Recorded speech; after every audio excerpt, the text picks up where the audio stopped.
Committee on Oversight and Accountability will come to order. I want to welcome everyone here today. Without objection, the chair may declare a recess at any time. I now recognize myself for the purpose of making an opening statement.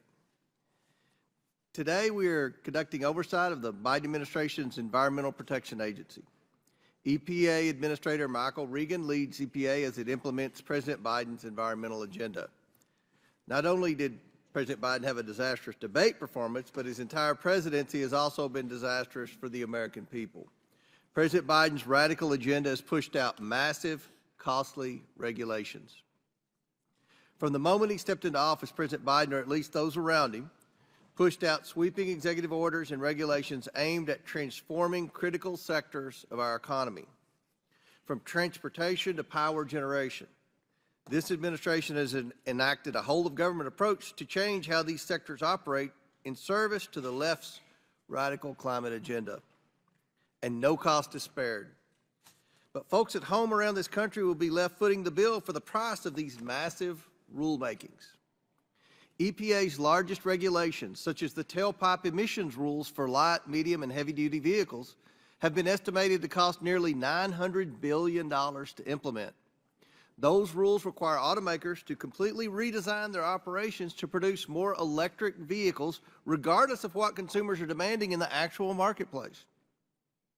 Instead of letting consumers in the market decide what products fit their lifestyle needs, the Biden administration wants to force them into these decisions, no matter what the cost is. EPA is also implementing costly regulations designed to force coal-fired power plants out of the power generation sector. Coal produced over 16% of the total electricity generation in the United States in 2023, according to the U.S. Energy Information Administration. In my home state of Kentucky, over 2/3 of our electricity is generated by coal-fired plants.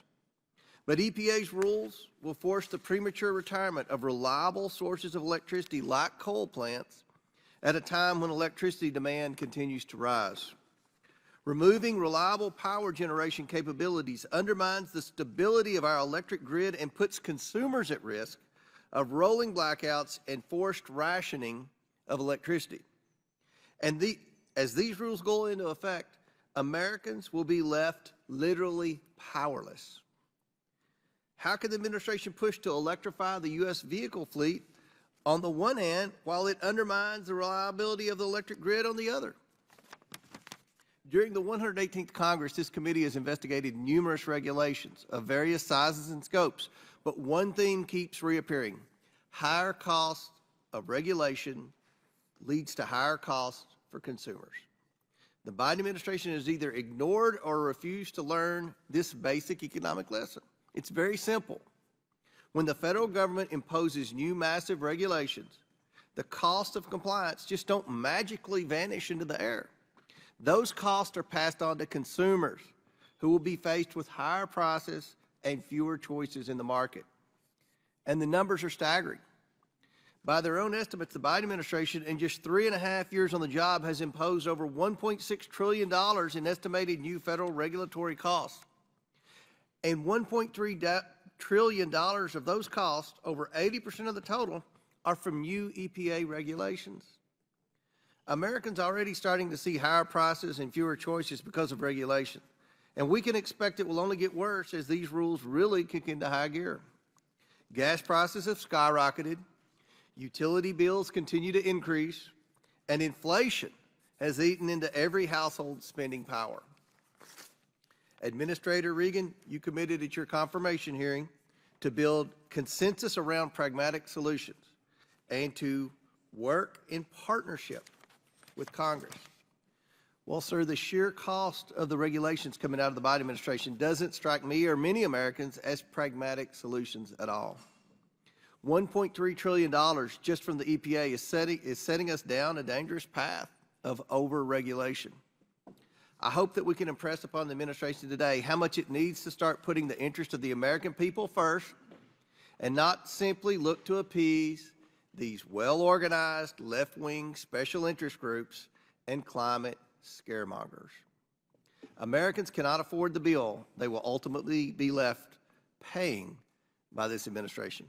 I want to thank you And I now yield to the ranking member for his opening remarks. Thank you kindly, Mr. Chairman, and thank you to Administrator Regan for joining us here today. It's another brutal summer in Washington, but as we say on Capitol Hill, it's not the heat, it's the stupidity. And Americans today face the accelerating ravages of the climate crisis, including extreme heat waves. Last year was the hottest year on record in more than 100,000 years. And the hottest year before that was the prior year. And the hottest year before that was the year before that. So we're talking about record extreme heat, record violent flooding, record wildfires destroying millions of acres of land in the West, record velocity hurricanes and tornadoes. And yet, a lot of our colleagues are still in denial. In fact, their Project 2025 plan for America would ban the use of the word climate change. They want to delete the possibility of even talking about climate change, much less taking any action on it.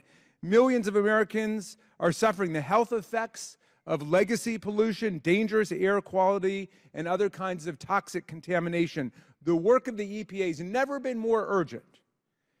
Under the presidential administration of Joe Biden and Kamala Harris, the EPA has taken decisive action to put the health of the people before the profits of polluters and to confront climate change and toxic contamination of our communities. This includes new rules limiting pollution from coal and natural gas power plants. It includes a new rule limiting pollution from chemical plants that will reduce cancer risks for vulnerable communities, new rules for cars and trucks that will cut pollutants and reduce premature deaths, heart attacks, asthma, and fuel costs for Americans, and sweeping efforts to protect our population from lead and carcinogens in the drinking water. Our colleagues who support a twice-impeached convicted felon for president would have us believe that EPA's agenda is a radical one. The agenda we should be concerned about is Donald Trump's radical, anti-science, corporate polluter agenda, which he would give away to big gas and big coal and big oil for $1 billion in campaign contributions. The week before last, the Supreme Court gutted the Chevron doctrine, which will invite the justices now to impose their policy preferences over the agencies that are working to implement congressional will. And with last week's Corner Post decision, the court's extremists rejected decades of precedent to open federal agencies up to what Supreme Court Justice Jackson described as a tsunami of lawsuits that threaten to devastate the functioning of the federal government. These cases were backed by dark money, corporate power interests, including the Koch network and the Chamber of Commerce, both who come to lobby against environmental rules that are being adopted by the EPA. These are just the latest GOP attacks on the environmental protections that Americans want and need. According to a recent Gallup poll, a sweeping majority of Americans believe climate change is real and that we need to act on pollution of our air and our water and destabilization of the climate. Yet just 2 months ago, Trump met with big oil executives and lobbyists to sell out U.S. energy policy. At a steak dinner, Trump told big oil and big gas CEOs that in exchange for $1 billion contribution to his campaign, he would roll back environmental rules that protect us from unchecked pollution by the fossil fuel industry. We sent a letter to these CEOs in order to get more information about what happened at that dinner, and I'm still hoping and waiting for our colleagues to join us in getting to the bottom of that. The extremist Republican anti-environment agenda is laid out clearly in the infamous Project 2025 playbook, which would pick up where the Trump administration left off by gutting clean energy programs, repealing environmental rules, and eviscerating the EPA's budget and staff and their ability to act against pollution. To anybody who doubts the role that environmental rules and the EPA has played, I suggest looking at the Cuyahoga River near Cleveland, Ohio. In 1969, this river was one of the most polluted waterways in the country, and it actually caught on fire. A river caught on fire. That catastrophe and its health consequences led to the creation of the EPA and enactment of the Clean Water Act that our colleagues now want to undermine and destroy. Here is what the Cuyahoga River looked like before the EPA existed, and this is the America that some politicians want us to go back to, a time when the rivers were so polluted that prolonged exposure to the water would result in an emergency room visit. Now, on the other hand, after decades of work with local and state governments and communities, here is what the Cuyahoga River looks like today. We can literally see the physical difference made by the work of the EPA. This is what we've been able to do with the Clean Water Act and the Clean Air Act and the muscular enforcement that both the right-wing MAGA court and the right-wing MAGA Congress want to destroy and reverse. While extreme Republicans continue to prioritize big oil and corporate polluters over the health and safety of our people, and as our health and environmental protections are dismantled before our eyes by the Supreme Court, it's essential that we back the EPA and we sound the alarm about this attack on essential environmental regulations. The American people need to know the truth about what's at stake and what it means for our future. Thank you, Mr. Chairman. I yield back. The ranking member yields back. Today we are joined by the Honorable Michael S. Regan, who was sworn into office on March 11, 2021 as the Administrator of the U.S. Environmental Protection Agency. Prior to his nomination as EPA Administrator, Mr. Regan served as the Secretary of the North Carolina Department of Environmental Quality. Pursuant to Committee Rule 9G, the witness will please stand and raise his right hand. Do you solemnly swear or affirm that the testimony that you are about to give is the truth, the whole truth, and nothing but the truth, so help you God? I do. Let the record show that the witness answered in the affirmative, and I thank you, and you may take a seat. We certainly appreciate you being here today and look forward to your testimony. Let me remind the witness that we have read your written statement and it will appear in full in the hearing record. Please limit your oral statement to around 5 minutes. You're a very important witness, so if you need to go over a little bit, that's certainly fine. As a reminder, please press the button on the microphone in front of you so that it is on and the members can hear you. When you begin to speak, the light in front of you will turn green. After 4 minutes, it will turn yellow. And when the red light comes on, you ask that you please wrap it up. But again, we know that you have a lot of important stuff to talk about today, and we certainly appreciate you being here. I now recognize Mr. Regan for his opening statement. Well, thank you, Chairman Comer and Ranking Member Raskin and members of the committee. I appreciate the opportunity to appear before you today to share the U.S. EPA's work to advance a cleaner and healthier nation while ensuring that all people have clean air to breathe, clean water to drink, and that we remain globally competitive. Our partnership and our open and transparent dialogue with Congress is key to ensuring that my agency can carry out its mission of protecting public health and the environment. And over the last year, EPA has been hard at work doing just that. We're cleaning up our water. I'm proud to say that we finalized historic protections that address PFAS contamination and will bring more than 100 million people cleaner drinking water. This will prevent thousands of deaths and reduce tens of thousands of serious illnesses across the country. We're protecting people from toxic chemicals. We recently banned chrysotile asbestos, the last remaining kind of asbestos used in our country, which has been linked to more than 40,000 deaths in the United States each year. Additionally, EPA's Toxic Substance Control Act program demonstrates how effective our work is when we receive adequate resources from Congress. With the increased resources we received in 2022 and 2023, EPA more than doubled the number of chemical reviews each month and cleared out more than half of the older backlog cases. And we're also cleaning up our air. In March, EPA announced the final national pollution standards for passenger cars, light-duty trucks, and medium-duty vehicles for model years 2027 through 2032.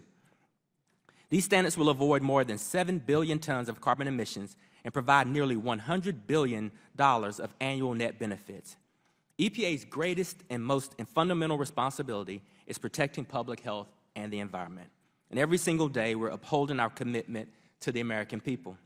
EPA follows the science, we follow the law, and we remain committed to openness and transparency. I'm proud to say that in April, my agency announced 4 final rules under separate authorities to reduce climate, air, water, and land pollution from fossil fuel-fired power plants.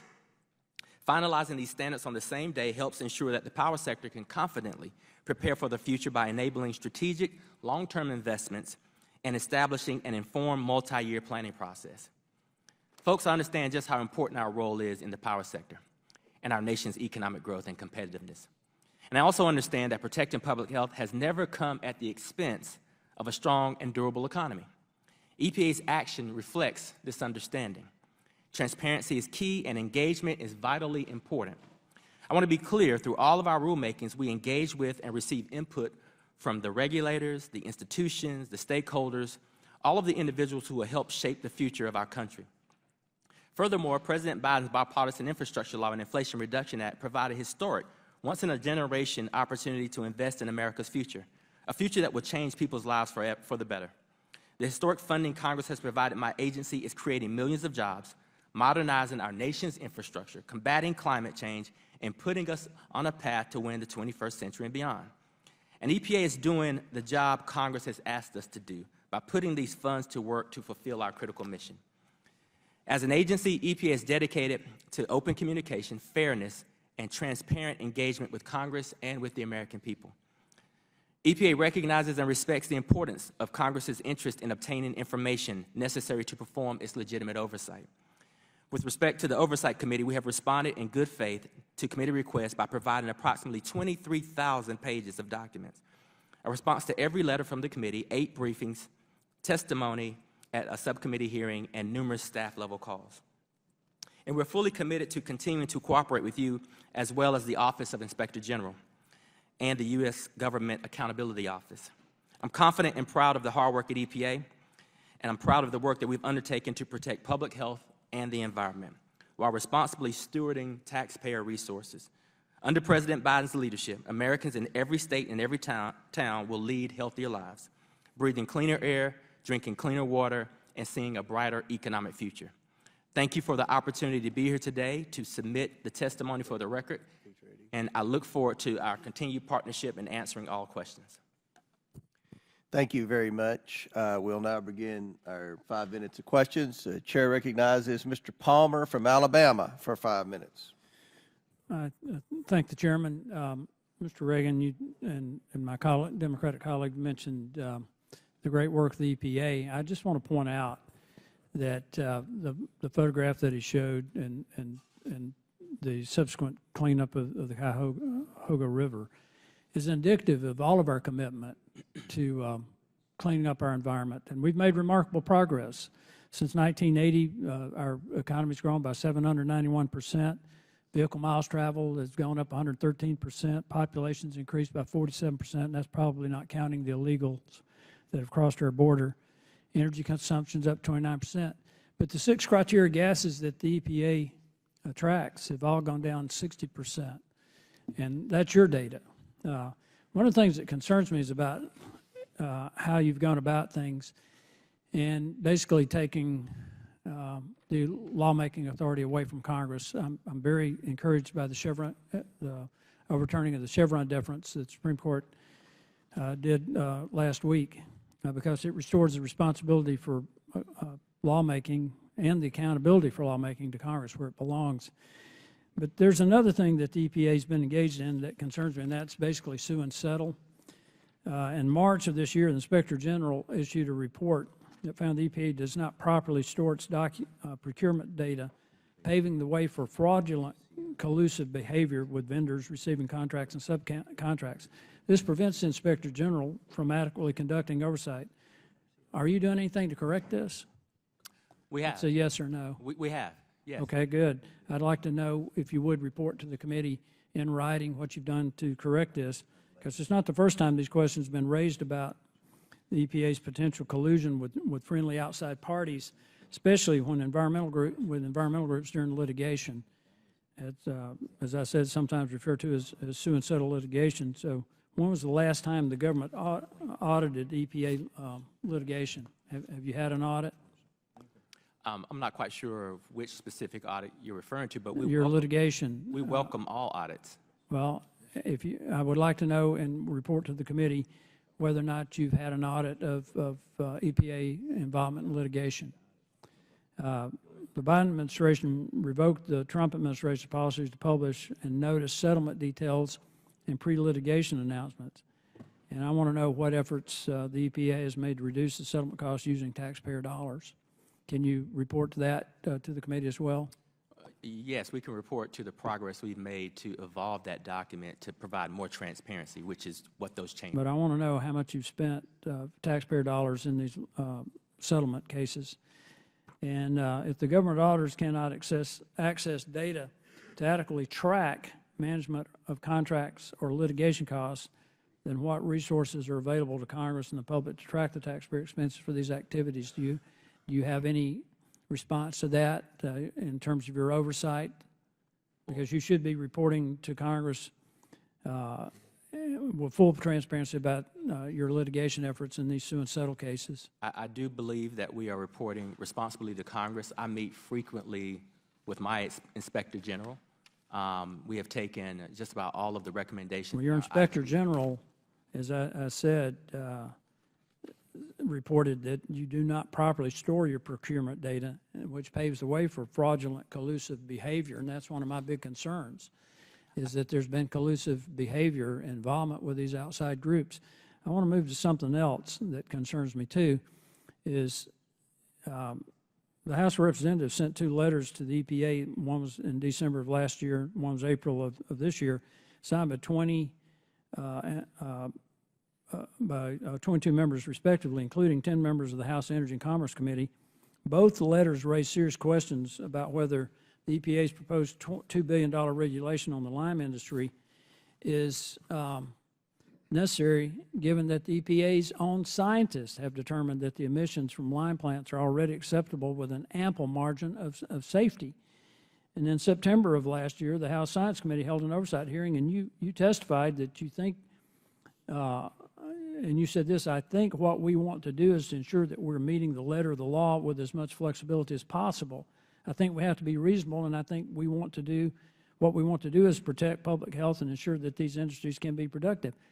How in the world is finalizing a $2 billion regulation providing as much flexibility as possible and being reasonable?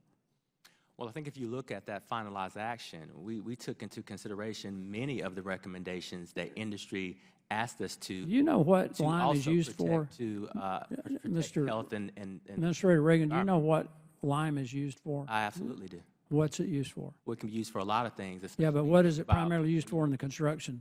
You can use lime for agriculture. You can use lime for construction. I mean, there's a lot of. You can't make.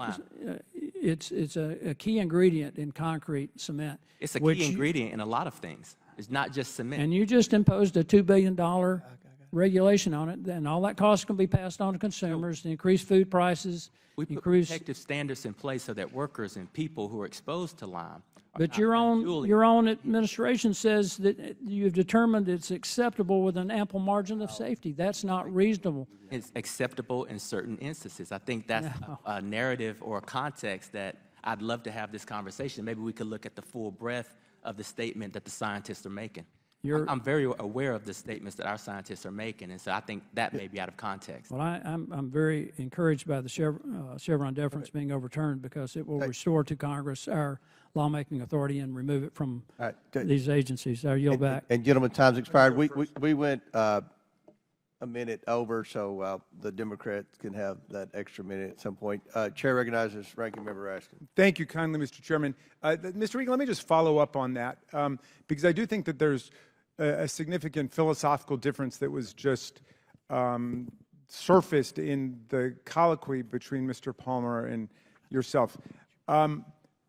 There's no doubt that there's industry that wants more of a freedom to pollute without having environmental rules imposed against them.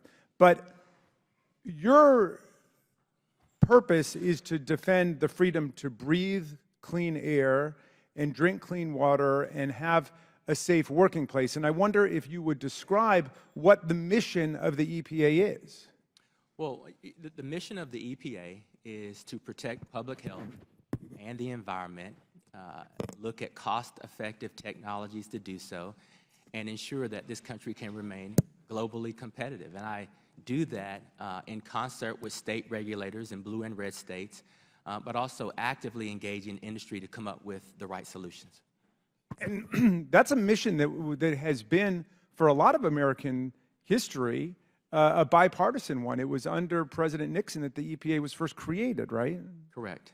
And so there's nothing that should be partisan about the pursuit of clean air, clean water, clean working conditions. Do you agree with that? I agree with that. Okay. I wonder, what is your perspective on what would happen if the proposals in the Project 2025 blueprint for a mega takeover of government were implemented? What would happen if all of the rules that they want to repeal at the EPA were repealed? Well, listen, I think when you look at the massive cuts that are being suggested, we won't get new pesticides, new registrants on the market. We will significantly hurt our agriculture industry, reducing the herbicides that we can get on the market. We won't clear all of the litigation that's tied our hands to get chemicals on the market that we rely on every day. Listen, we would have significant impacts to our water quality. Emerging contaminants like PFAS would run amok. We would continue to have lead-poisoned water all across the country. We would not be able to look at how to clean up brownfield sites and benefit not just from a health standpoint, but from the economic vitality and opportunity of cleaning up these blighted sites. The list just goes on and on. America needs a strong EPA. I remember when Donald Trump took out his Sharpie and purported to change the direction of a hurricane. I think it was Hurricane Dorian back in 2019. But he basically said it was not going to hit the Florida coast, it was going to hit Alabama.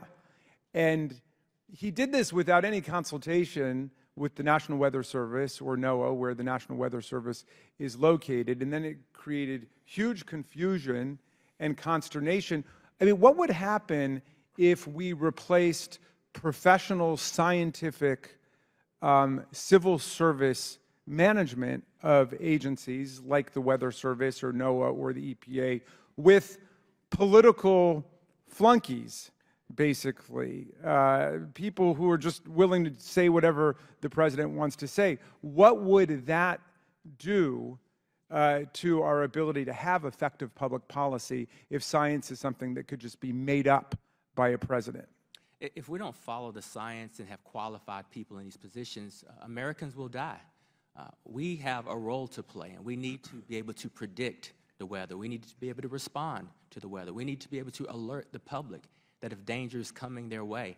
And once many of these communities are hit, whether it's a wildfire or a flood or a hurricane, we need to be able to go in and be activated to help bring those communities back to life, whether it's Maui, Hawaii, or whether it's East Palestine, Ohio, or Jackson, Mississippi. When a city is hit, we need experts to come in and ensure that there's clean air and clean water.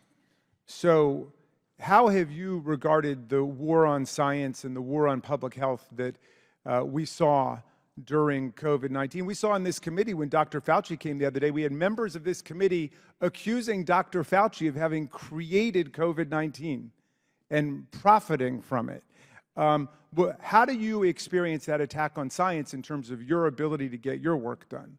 Well, you know, it's threatening reality and the facts. And what we've done under this administration is restore scientific integrity, which, by the way, industry, businesses, all of our economic partners applaud us for doing this. We're saving lives, and we're putting pragmatic, practical regulations in place so that we can provide many of our industries regulatory certainty. They need to have regulatory certainty so that they can make the proper investments. So would you say that the success of the EPA depends on the integrity of the science that goes into it, and you are threatened by the political science of the MAGA people who say we want to dictate a political agenda to people who work for EPA or the Weather Service or NOAA? Politics of no party has any role in scientific integrity. And if we don't remain in a place where we're transparent and bolstering our scientific integrity, we will lose the trust of the public.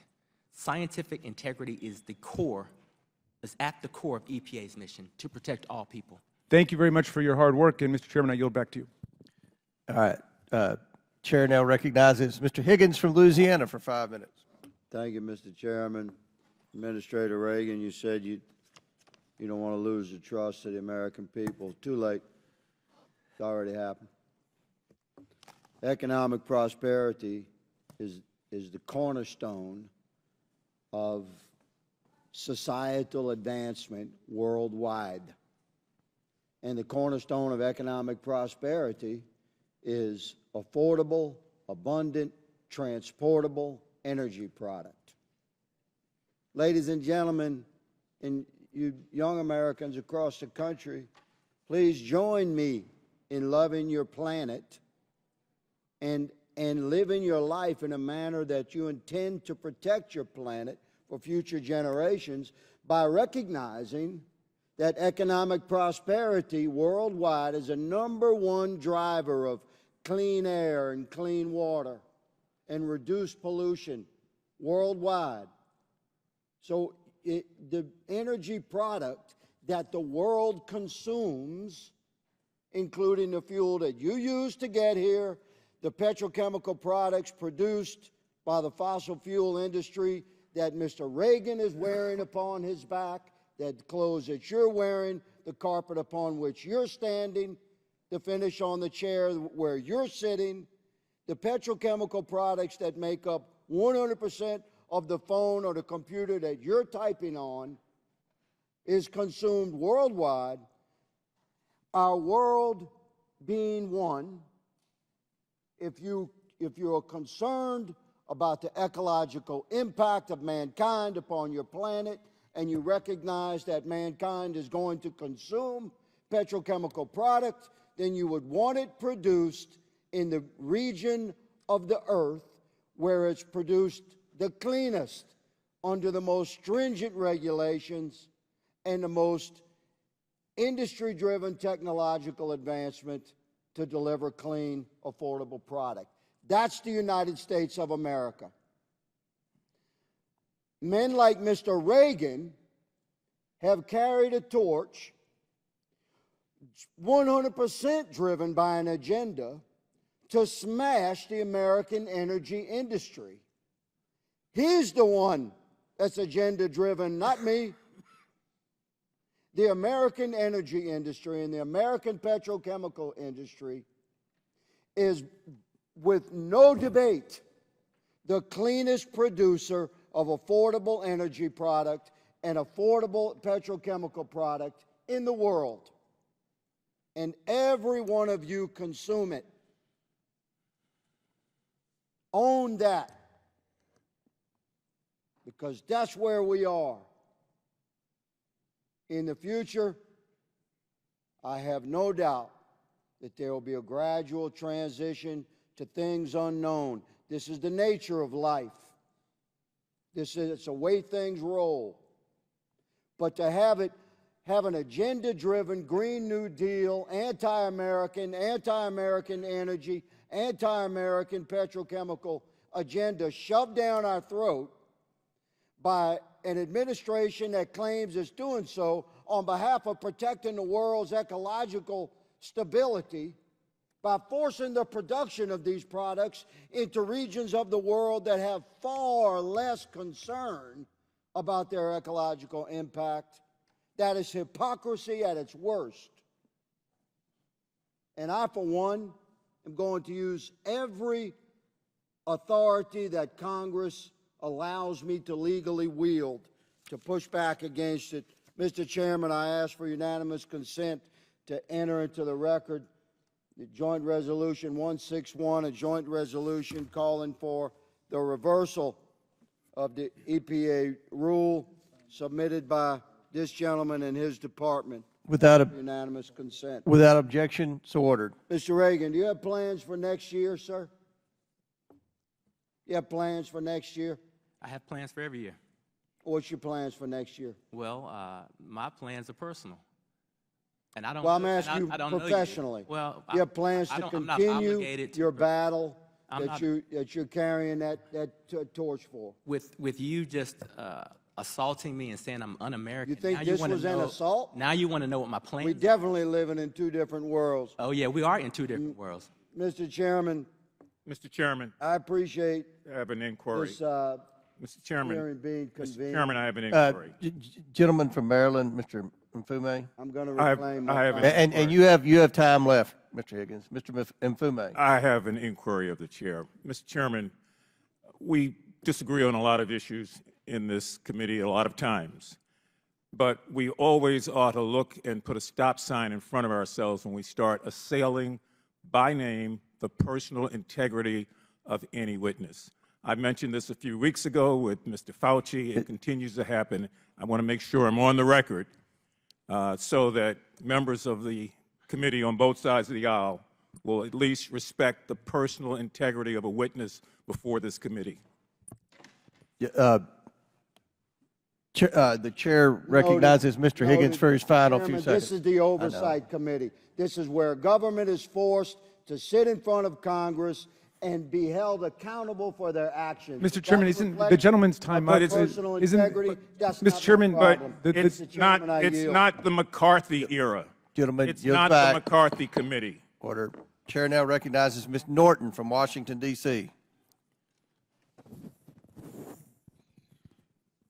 Administrator Regan, thank you for being here today.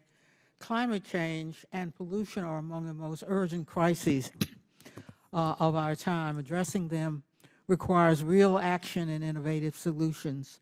The Biden-Harris administration and Democrats in Congress took real action and delivered innovative solutions when we passed the bipartisan Infrastructure Law and Inflation Reduction Act.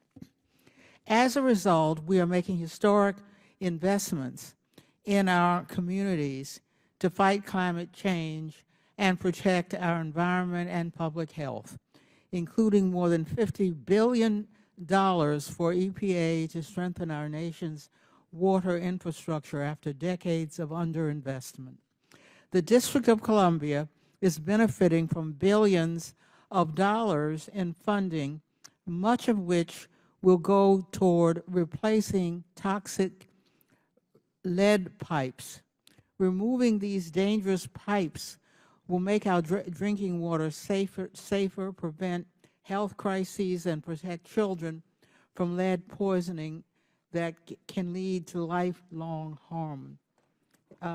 Administrator Regan, why is investing in our water infrastructure an urgent priority for the administration? Well, thank you for that question, Congresswoman, and it's vital for public health and for our economy. Our nation's water infrastructure is crumbling, which will have an impact on our global competitiveness. But more importantly, I've met with so many mothers whose children are lead poisoned, and we're seeing lead poisoned children all over this country, and that's why the President and the Vice President have prioritized removing 100% of our lead pipes. I'm happy to say that D.C. will receive more than $28 million to reduce or replace their lead pipes in our most recent funding announcement this May. But it's vitally important that every single person in this country has access to clean drinking water, clean, affordable drinking water. Administrator Regan, the bipartisan infrastructure law also provided D.C. with much-needed funding to help with ongoing brownfields cleanup projects and to replace antiquated diesel-fueled buses with modern battery electric buses. D.C. is also using pollution prevention grants, which will robustly which were robustly funded under the law to support a range of projects, including those aimed at improving public health and the environment in D.C.'s disadvantaged communities. The Inflation Reduction Act, meanwhile, has provided D.C. with millions in grant funding focused on pollution reduction and creating a carbon neutrality plan for D.C. We are seeing important projects like these not only in the District of Columbia, but throughout the country. Administrator Regan, what are some other success stories of the administration's historic investments in protecting our environment?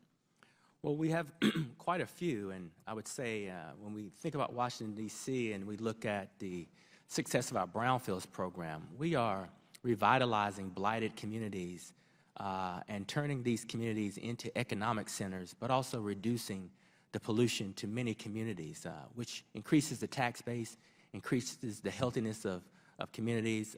You mentioned electric school buses. We've issued electric school buses in Washington, D.C. We've also issued about $62.5 million to expand the benefits of solar energy to lower income communities in the district as well. We are looking at a combination of infusing new technologies that will make the city more competitive while cleaning up pollution and making its citizens healthier. I call that a huge success, and we're seeing that all over the country. Well, I do too. Looking at all these important environmental projects, who would be left behind? Who would be left behind if we choose nothing? What would the consequences be of inaction? Well, you know, who would be left behind are the least amongst us, our low-income communities. Disproportionately hit would be our black and brown and tribal communities.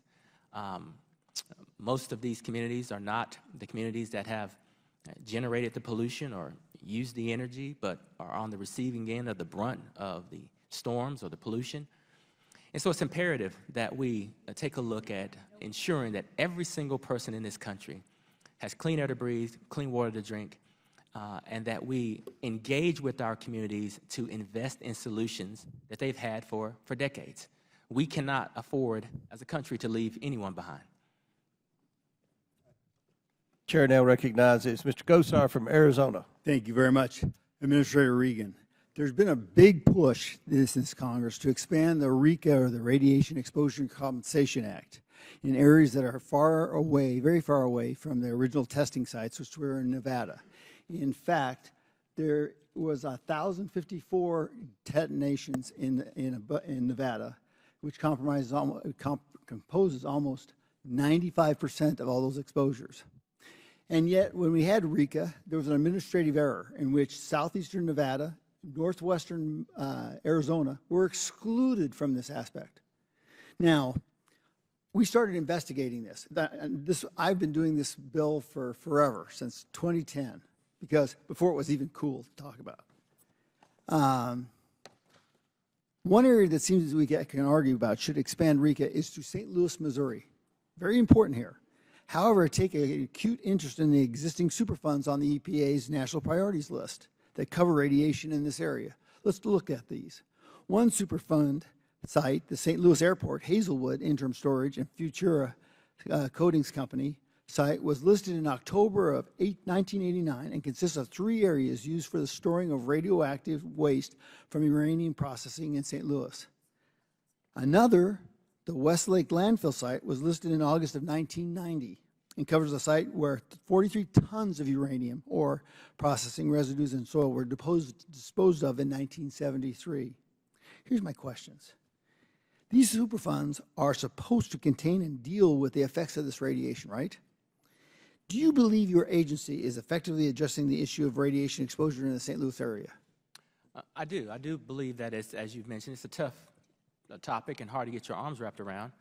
I think that we are, and I think that the combinations of cleanups and closures that we're offering do provide adequate protection for surrounding communities. Okay, so then why is there a reason to expand RECA to this area? It doesn't make any sense to me, because RECA was developed for the exposure of above ground bombing that the federal government took acknowledgement from. So why do we have to expand RECA? I know these people need some help, but why wouldn't Superfunds follow all that up?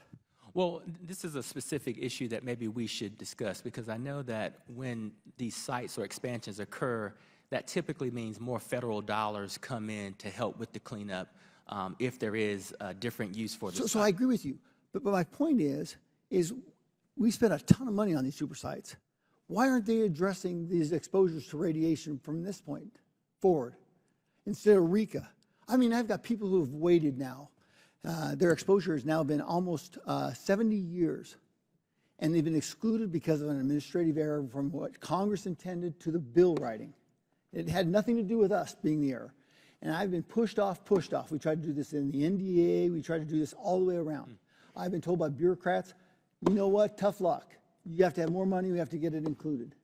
And now all of a sudden I find that these poor people, these Native Americans in northwestern Arizona, these southeastern Nevada folks, don't have any compensation possibilities. I got some problems with that.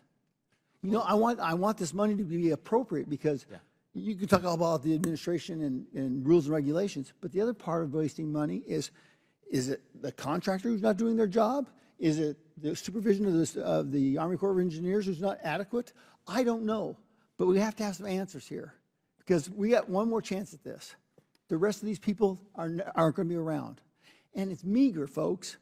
You have to show that you prove that you lived in this area for an amount of time, just to be able to get $35,000.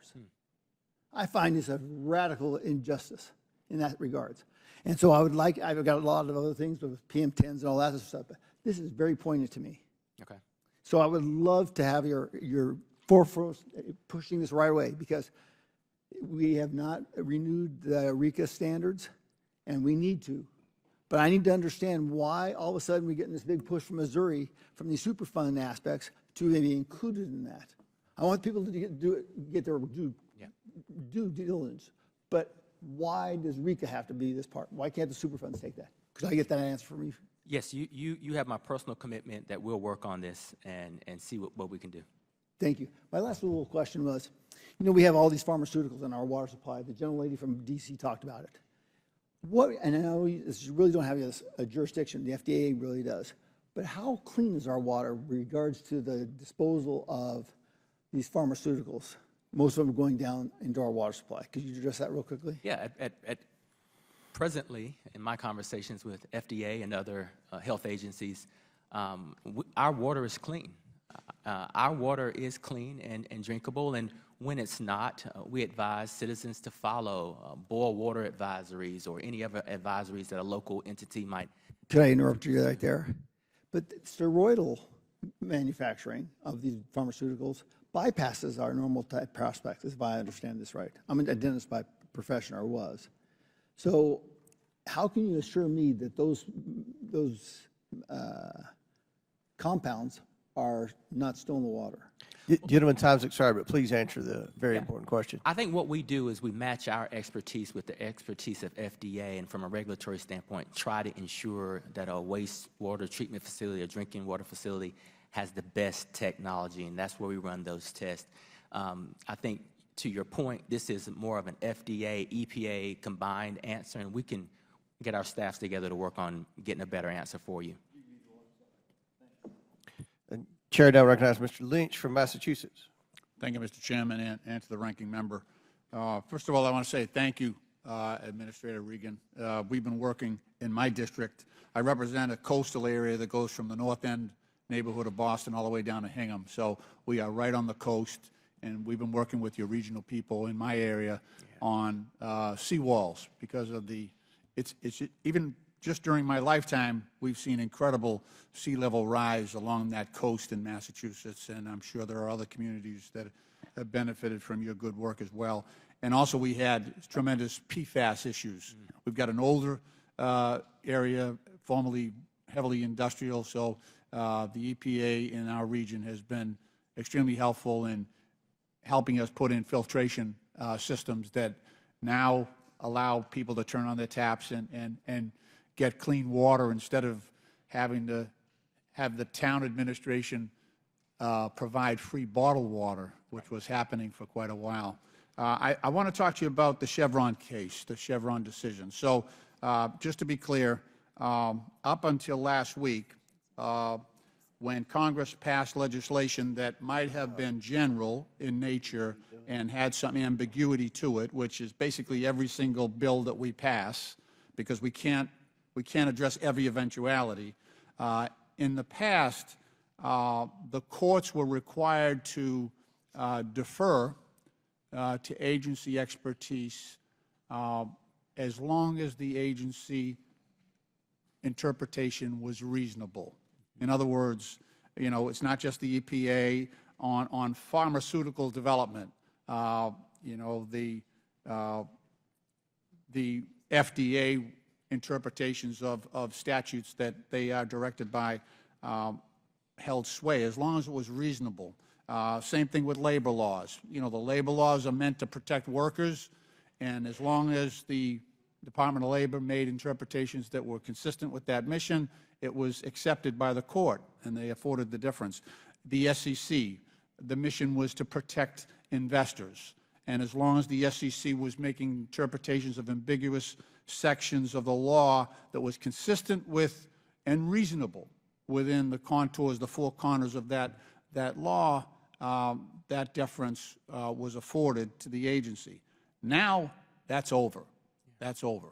And so I'm just wondering, I'm sure you've had a chance to look at this with counsel. What do you think the impacts are going to be for the EPA and your responsibility, your mission to make sure that we have clean air, clean water, and the sundry other missions that you must follow? Well, as you can imagine, I and we are deeply disappointed. This hits EPA extremely hard.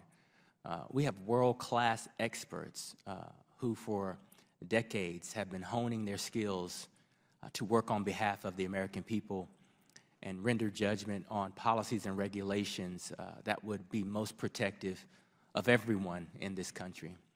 And so we will gather ourselves and continue to leverage that expertise in every way we can because, again, our charge is to ensure that every single person in this country, all of our children, have access to clean drinking water and clean air and healthy lands.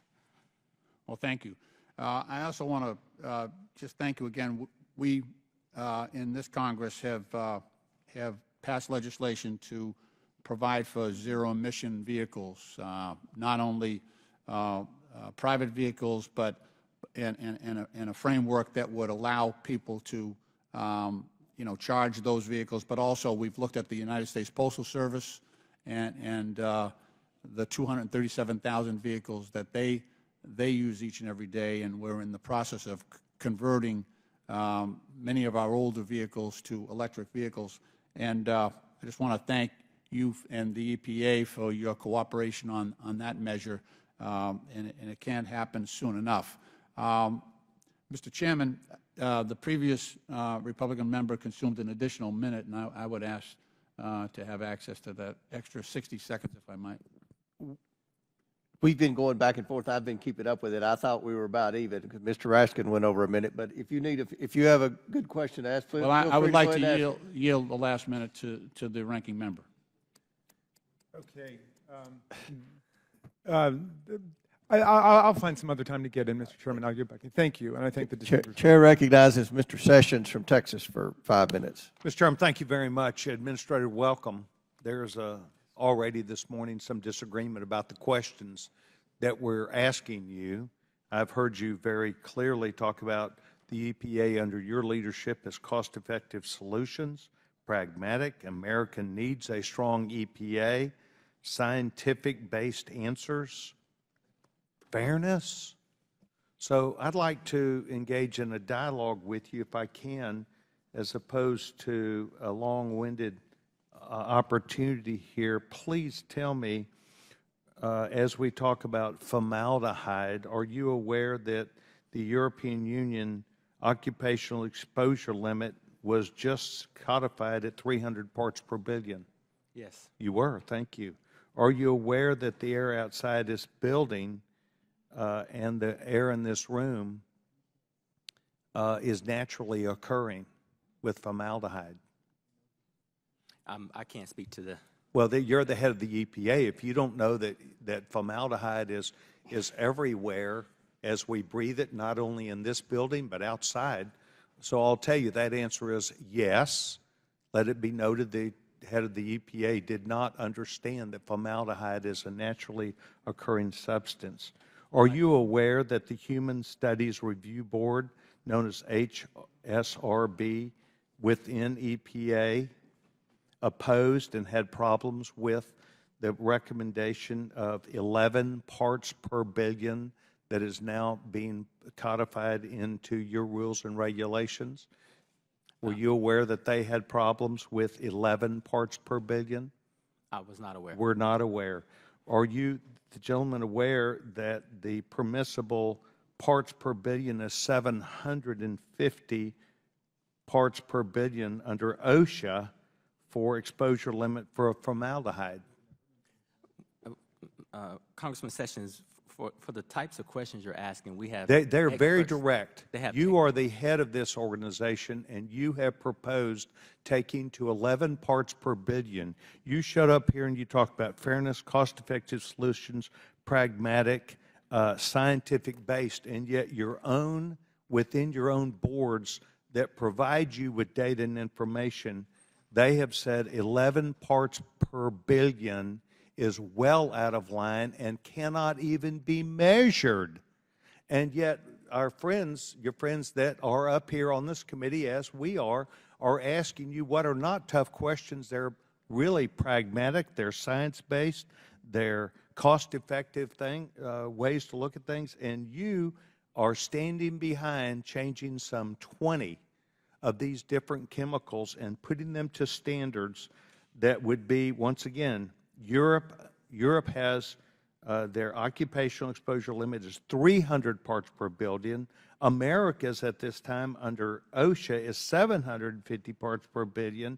You did not know that it is regularly occurring all around in every room, outside, and yet your own committee within your Department of Human Studies Review Board said, please do not do this. We have problems. And yet you have put your stamp on 11 parts per billion that is not even able to be calculated.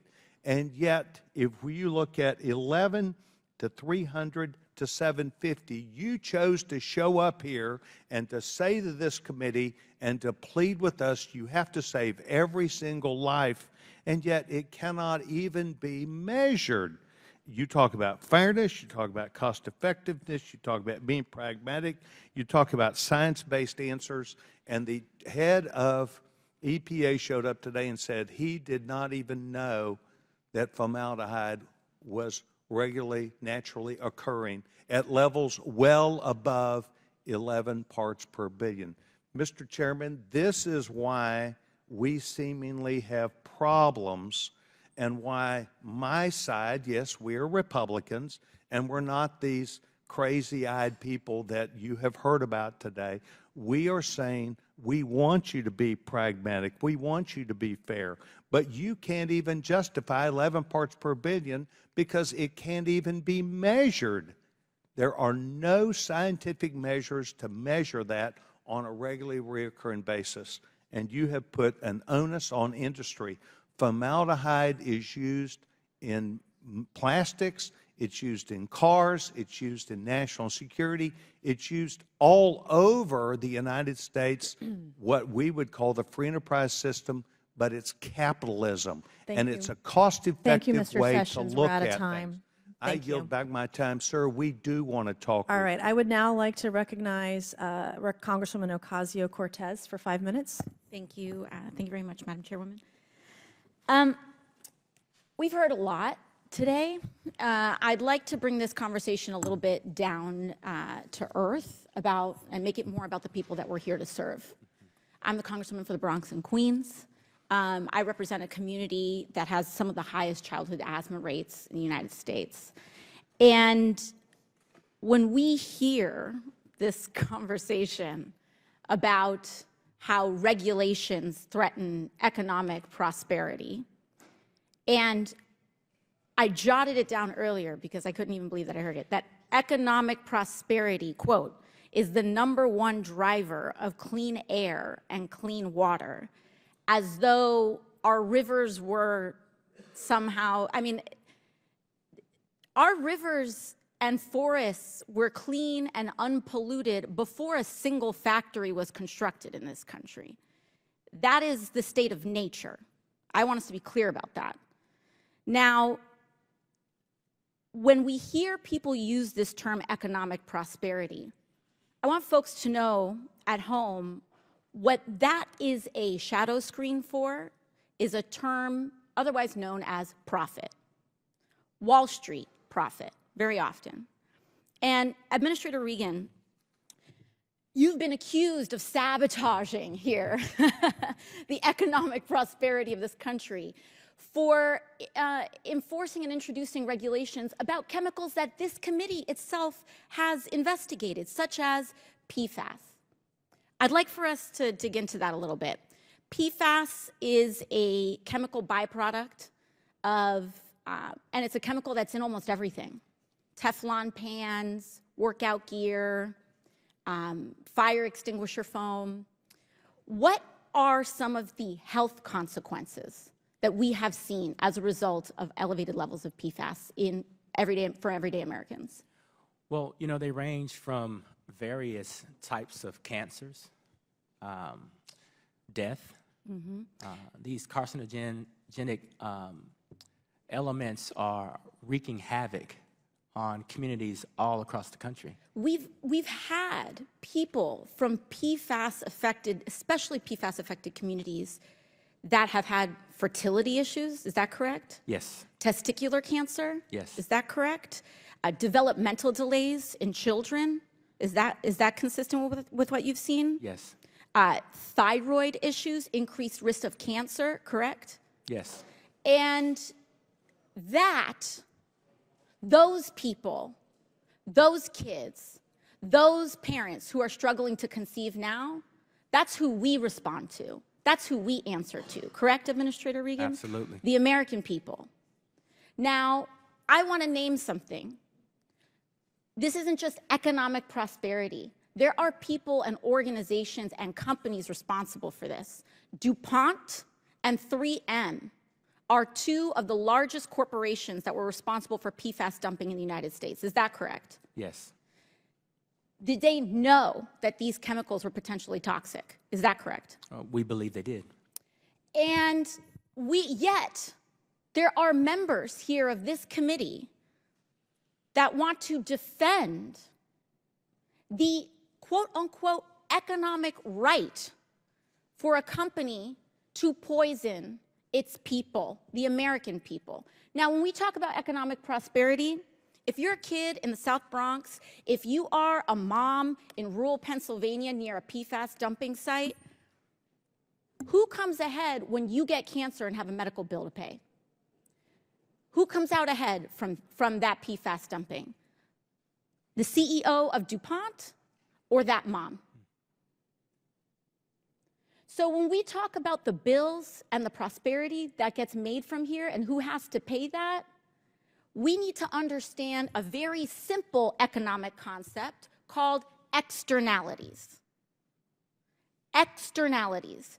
The costs of pollution, the cost of poisoning that are not factored into the profit margin of the corporation that's actually wreaking havoc on this planet. And when we talk about issues like climate change, it is at its core an issue of externalities. Because ExxonMobil and all of these oil companies can afford to burn this planet to a crisp because it makes them a pile of money. Now, Administrator Regan, I want to thank you because in the character attacks that you have experienced in this hearing, I know that you have spent your entire time and your entire federal service Your time is protecting up. I families appreciate from it being morning. poisoned. Thank you. And I want to thank you for that. Thank you. All right, I would now like to recognize myself for 5 minutes. Mr. Reagan, as part of the so-called Inflation Reduction Act, the EPA established the Office of Environmental Justice and External Civil Rights, which now manages $3 billion for environmental and climate justice to fund community-based NGOs. As part of the allocation, $600 million is devoted to the Environmental Justice Thriving Communities grant-making program, which has shown serious signs of waste, fraud, and abuse. More alarmingly, some of this money has been designated for groups opposed to the interests of the United States and her allies. So my questions today, Mr. Reagan, are yes or no, very simply yes or no. Administrator Reagan, environmental justice grantees have partners and affiliates who also receive funds from the EPA. Are any of these groups or affiliates who receive this money anti-American, yes or no? Not that I'm aware of. Are any of these groups who receive this money anti-Semitic, yes or no? Not that I'm aware of. Are any of these groups explicitly anti-Israel? You're talking about that have received money? That are on the list to receive money, correct? Yes or no? Are any of these groups explicitly anti-Israel? Do they hate Jews? None of these groups have Okay, received are any money. of these groups opposed to police and law enforcement? Yes or no? I think we have to establish the point that none of The these groups have question is received yes money. or no. Are any of these groups opposed to police and law enforcement? Yes or no? None of the groups have received money. That's not the question. Are any of these groups who are allotted to get money from this fund anti-police? Yes or no? I'm not You know quite exactly what I'm sure. talking about. Are Yeah. you familiar with the group called Climate Justice Alliance? Yes or no? Yes. Okay. I was surprised to learn that $50 million has been designated for Climate Justice Alliance, a group which explicitly publishes a Free Palestine section on its website. On the website, there are dozens of anti-Semitic and alarming images designed to be printed and used in the violent pro-Hamas protests we've seen across the country. Here are a few of them this morning. This first image includes a slogan that is widely recognized as a call to eradicate the state of Israel. Is this the official position of the Biden EPA? Yes or no? Is it the what? Official position of Biden's EPA? Yes or no? That is not our problem. Does this sign protect the environment? Yes or no? That is not our problem. This group, where this image came from, is designated to receive $50 million. Has that group received So any this sign says freedom for Palestine. What does it say at the bottom? From the river to the sea, Palestine will be free. Should taxpayers pay for this kind of thing? Well, I Yes think or you're no? misrepresenting the fact. We're not misrepresenting. My second image that I'm going to show you today. You're This misrepresenting the image facts. calls, I'm speaking and I'm going to reclaim my time. Yeah, you're misrepresenting. This image calls to defund the police and accuses the United States of violence. Is this the official position of Biden's EPA? Yes or no? No, that's a problem. Okay, does this sign protect the environment? Yes or no? I don't know what that The says. group that produces this sign is allotted to get $50 million from U.S. taxpayers. The next what is your image, definition The of next allotted? image I'm going to show you, I would like you to read this poster from your seat. Can you tell me what this says? I think you can read for yourself. I'm asking you to read the poster. What does it You say? can read it for yourself. I abhor. What does it bigotry. say? This I image abhor says, bigotry, and I will not abolish repeat. prisons everywhere. This image says free Palestine. This image says stop Cop City. This group that produced this poster is allotted to receive $50 million from U.S. That taxpayers. group has This not is received disgusting. one dime from This EPA. image, this next image, adds an anti-Semitic message, and it calls for defunding the police. This is particularly special. Is this the position, the official position of Biden's EPA? Yes or no? That fund, they have not received one dime. Does this sign protect the environment? They are slated to receive $50 million They have not from received taxpayers. one dime from EPA. So you're saying on this next image, this is probably the left's favorite. The quote on this image is from a convicted murderer of a police officer that is still at large and wanted by the FBI. Does the Biden EPA support this position? Yes or no? These hypotheticals. So today, have nothing to do with our EPA. witness can't even answer the questions. $50 million was going to go to this organization vis-a-vis U.S. taxpayers. So you're going to tell me today, are you promising that this group will not receive a single dime? Yes or no? None of these groups that you have paraded up here have received one dime. Will you promise to ensure that they won't receive a single taxpayer dollar? This particular group is slated to get $50 million. Listen, will you promise me today that they will get zero? First of all, yes or no? half the things you've put up there are offensive, right?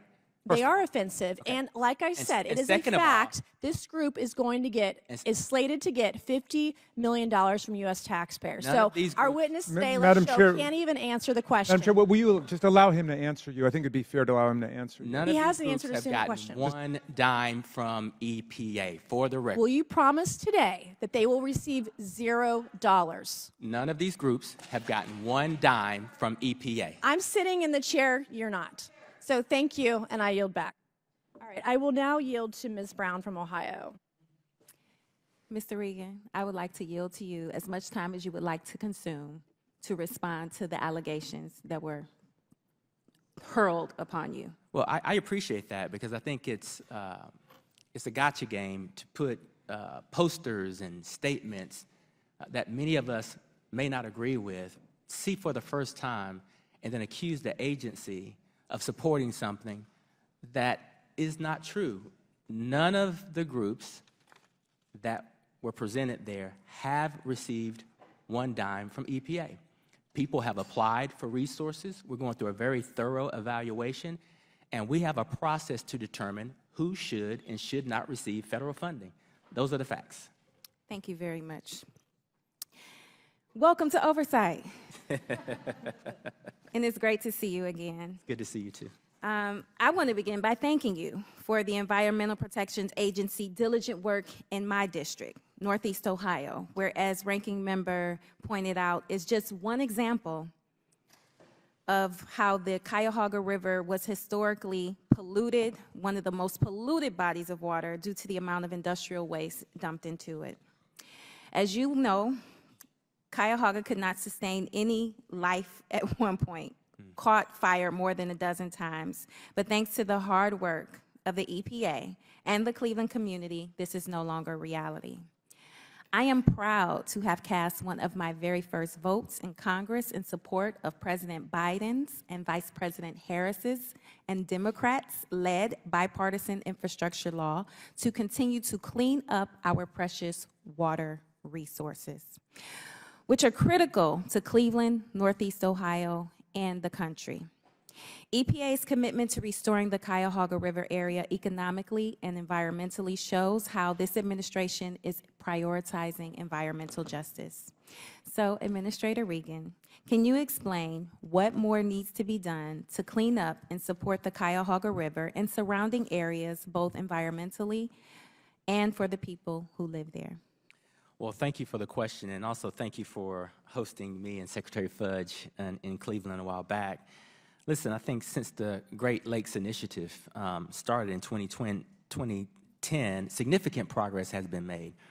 But under your leadership and the leadership of your colleagues partnering with President Biden, we anticipate investing approximately $100 million of EPA bill funds to support and continue the great work that you all are leading. Construction resulting from this funding will start at the end of this year, and it will remove the largest impediment to water quality remaining in the Cuyahoga River. So that'll drive regional economic development, it'll restore important ecosystems, and it will turn this, this precious body of water back to the natural state that it should be. So thank you for your advocacy there. Thank you so much. On a related point, my district has long faced challenges in accessing healthy and safe drinking water. According to Cleveland Clinic, lead poisoning rates in the city of Cleveland are four times the national average. This is preventable, and we must overcome such a significant disparity. That is why the infrastructure law's investments have been critical in addressing this public health emergency. These funds are used to remove lead pipes leading to our homes, and improve the access to safe drinking water. This May, the Biden-Harris administration announced an additional $184 million in bipartisan infrastructure law funds to support safe drinking water and replace existing lead service lines in Ohio. So, Administrator Regan, can you share the impact of these investments in improving access to clean drinking water, in particular for low-income families and in the Black community? You know, these investments are transformational and life-changing. We've met with mothers whose children are lead poisoned, whose families have been poisoned by lead or haven't had a lack of access to clean drinking water. These investments will, number one, create jobs for those who are pulling these lead pipes out. Number two, drinking fresh, clean water for these children that isn't lead poison will give them a competitive edge as they pursue their education. And number three, the economic vitality and opportunities for these communities that are now lead-free are endless. Black and brown communities are disproportionately impacted by these pollutants, have a lack of economic investment. So we're doing, this is a win-win. We're infusing capital, we're creating jobs, we're creating economic opportunities, and most importantly, our children and our families and our grandparents will be drinking clean, affordable, safe drinking water. Thank you. Under the Biden-Harris administration, the restored EPA is Time working, is up. 5 minutes is up. I requesting apologize. equal time. You went over your time, Madam Chair, just requesting equal time, please, and thank you. We're at 20 seconds over. I did not The go attempts that on far the other over. side of You the have aisle 10 to seconds. undercut, defund, and dismantle the EPA are deeply dangerous. Our environment and our health depend Order. on a I'm going fully to call on the funded, next functional, member. and firm I would like EPA. to call on Mr. Thank you, Perry Madam from Chair. Pennsylvania. Thank you, Madam Chair. Just out of curiosity, since one of my colleagues from the other side of the aisle brought it up, I do wonder if the then senior senator from Delaware, now the President of the United States, ever challenged DuPont's production and prolific distribution of PFAS and PFOA. Just curious. But I need to talk to you, Administrator Welcome, about Pennsylvania. My bosses, the people that I represent, complain to me nearly daily about their electricity prices.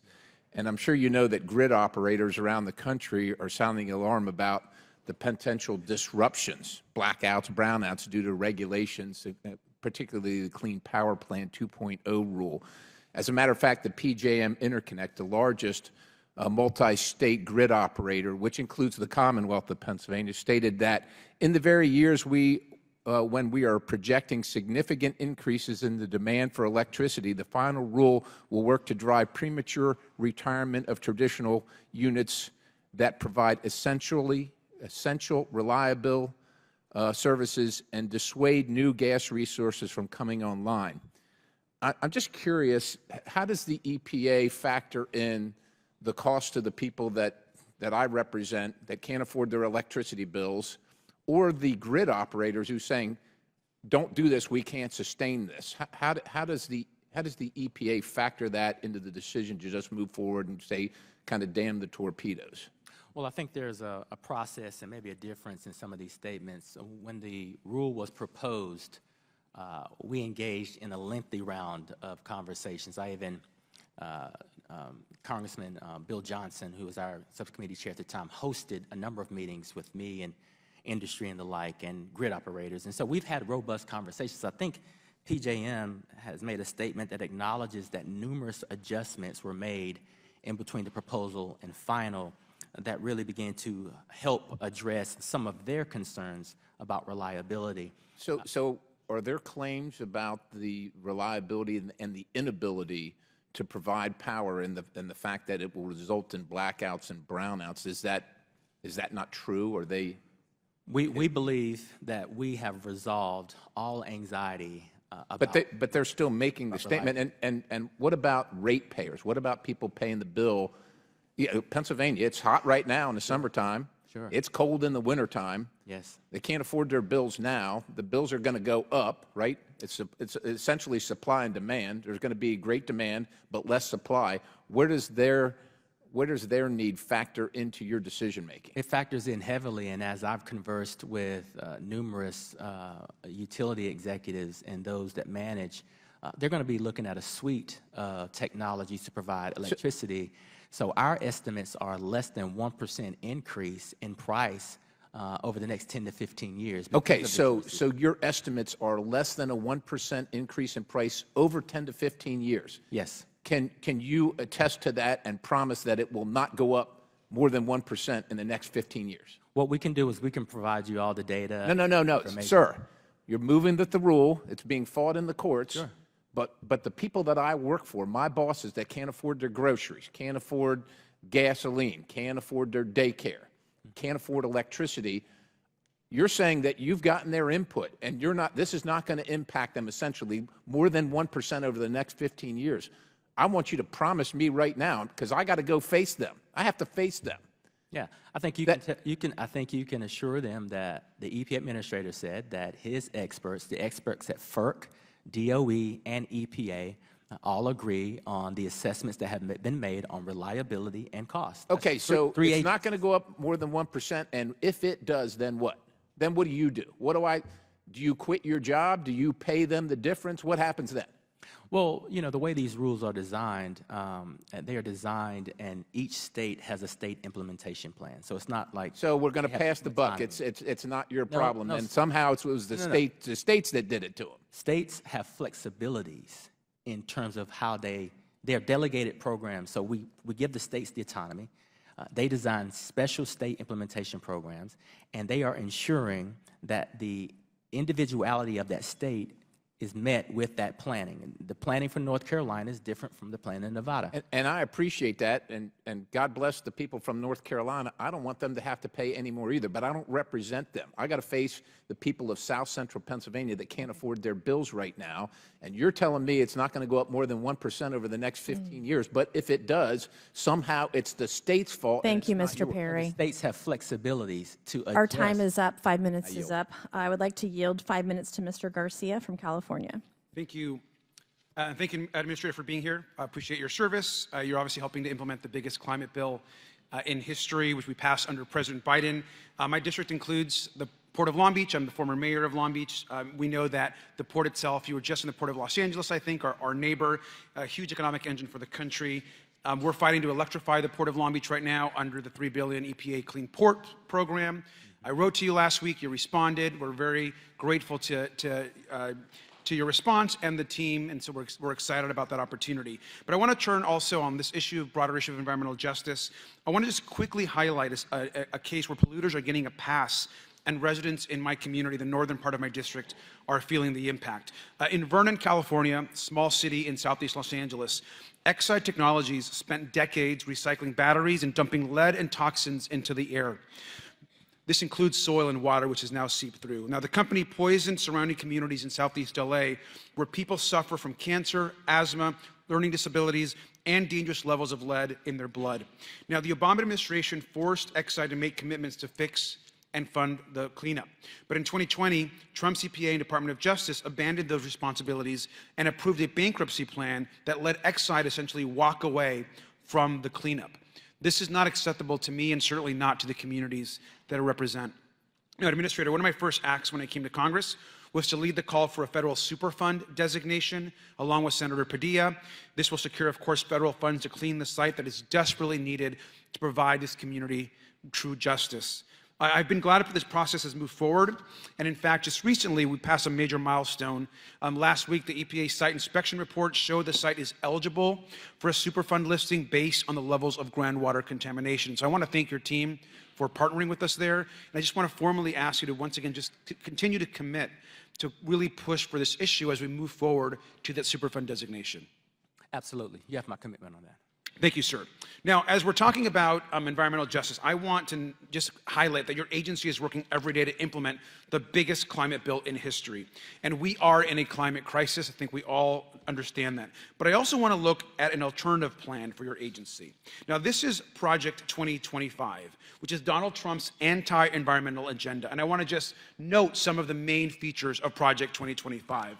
It includes shredding pollution regulations, gutting clean energy programs, repealing the Inflation Reduction Act, President Biden's climate law, which we know is landmark, and of course, empowering corporate polluters. Now, we know that Donald Trump's Project 2025 destroys the EPA. He'll let corporations dump more toxins into our air and water like he did the last time he was president.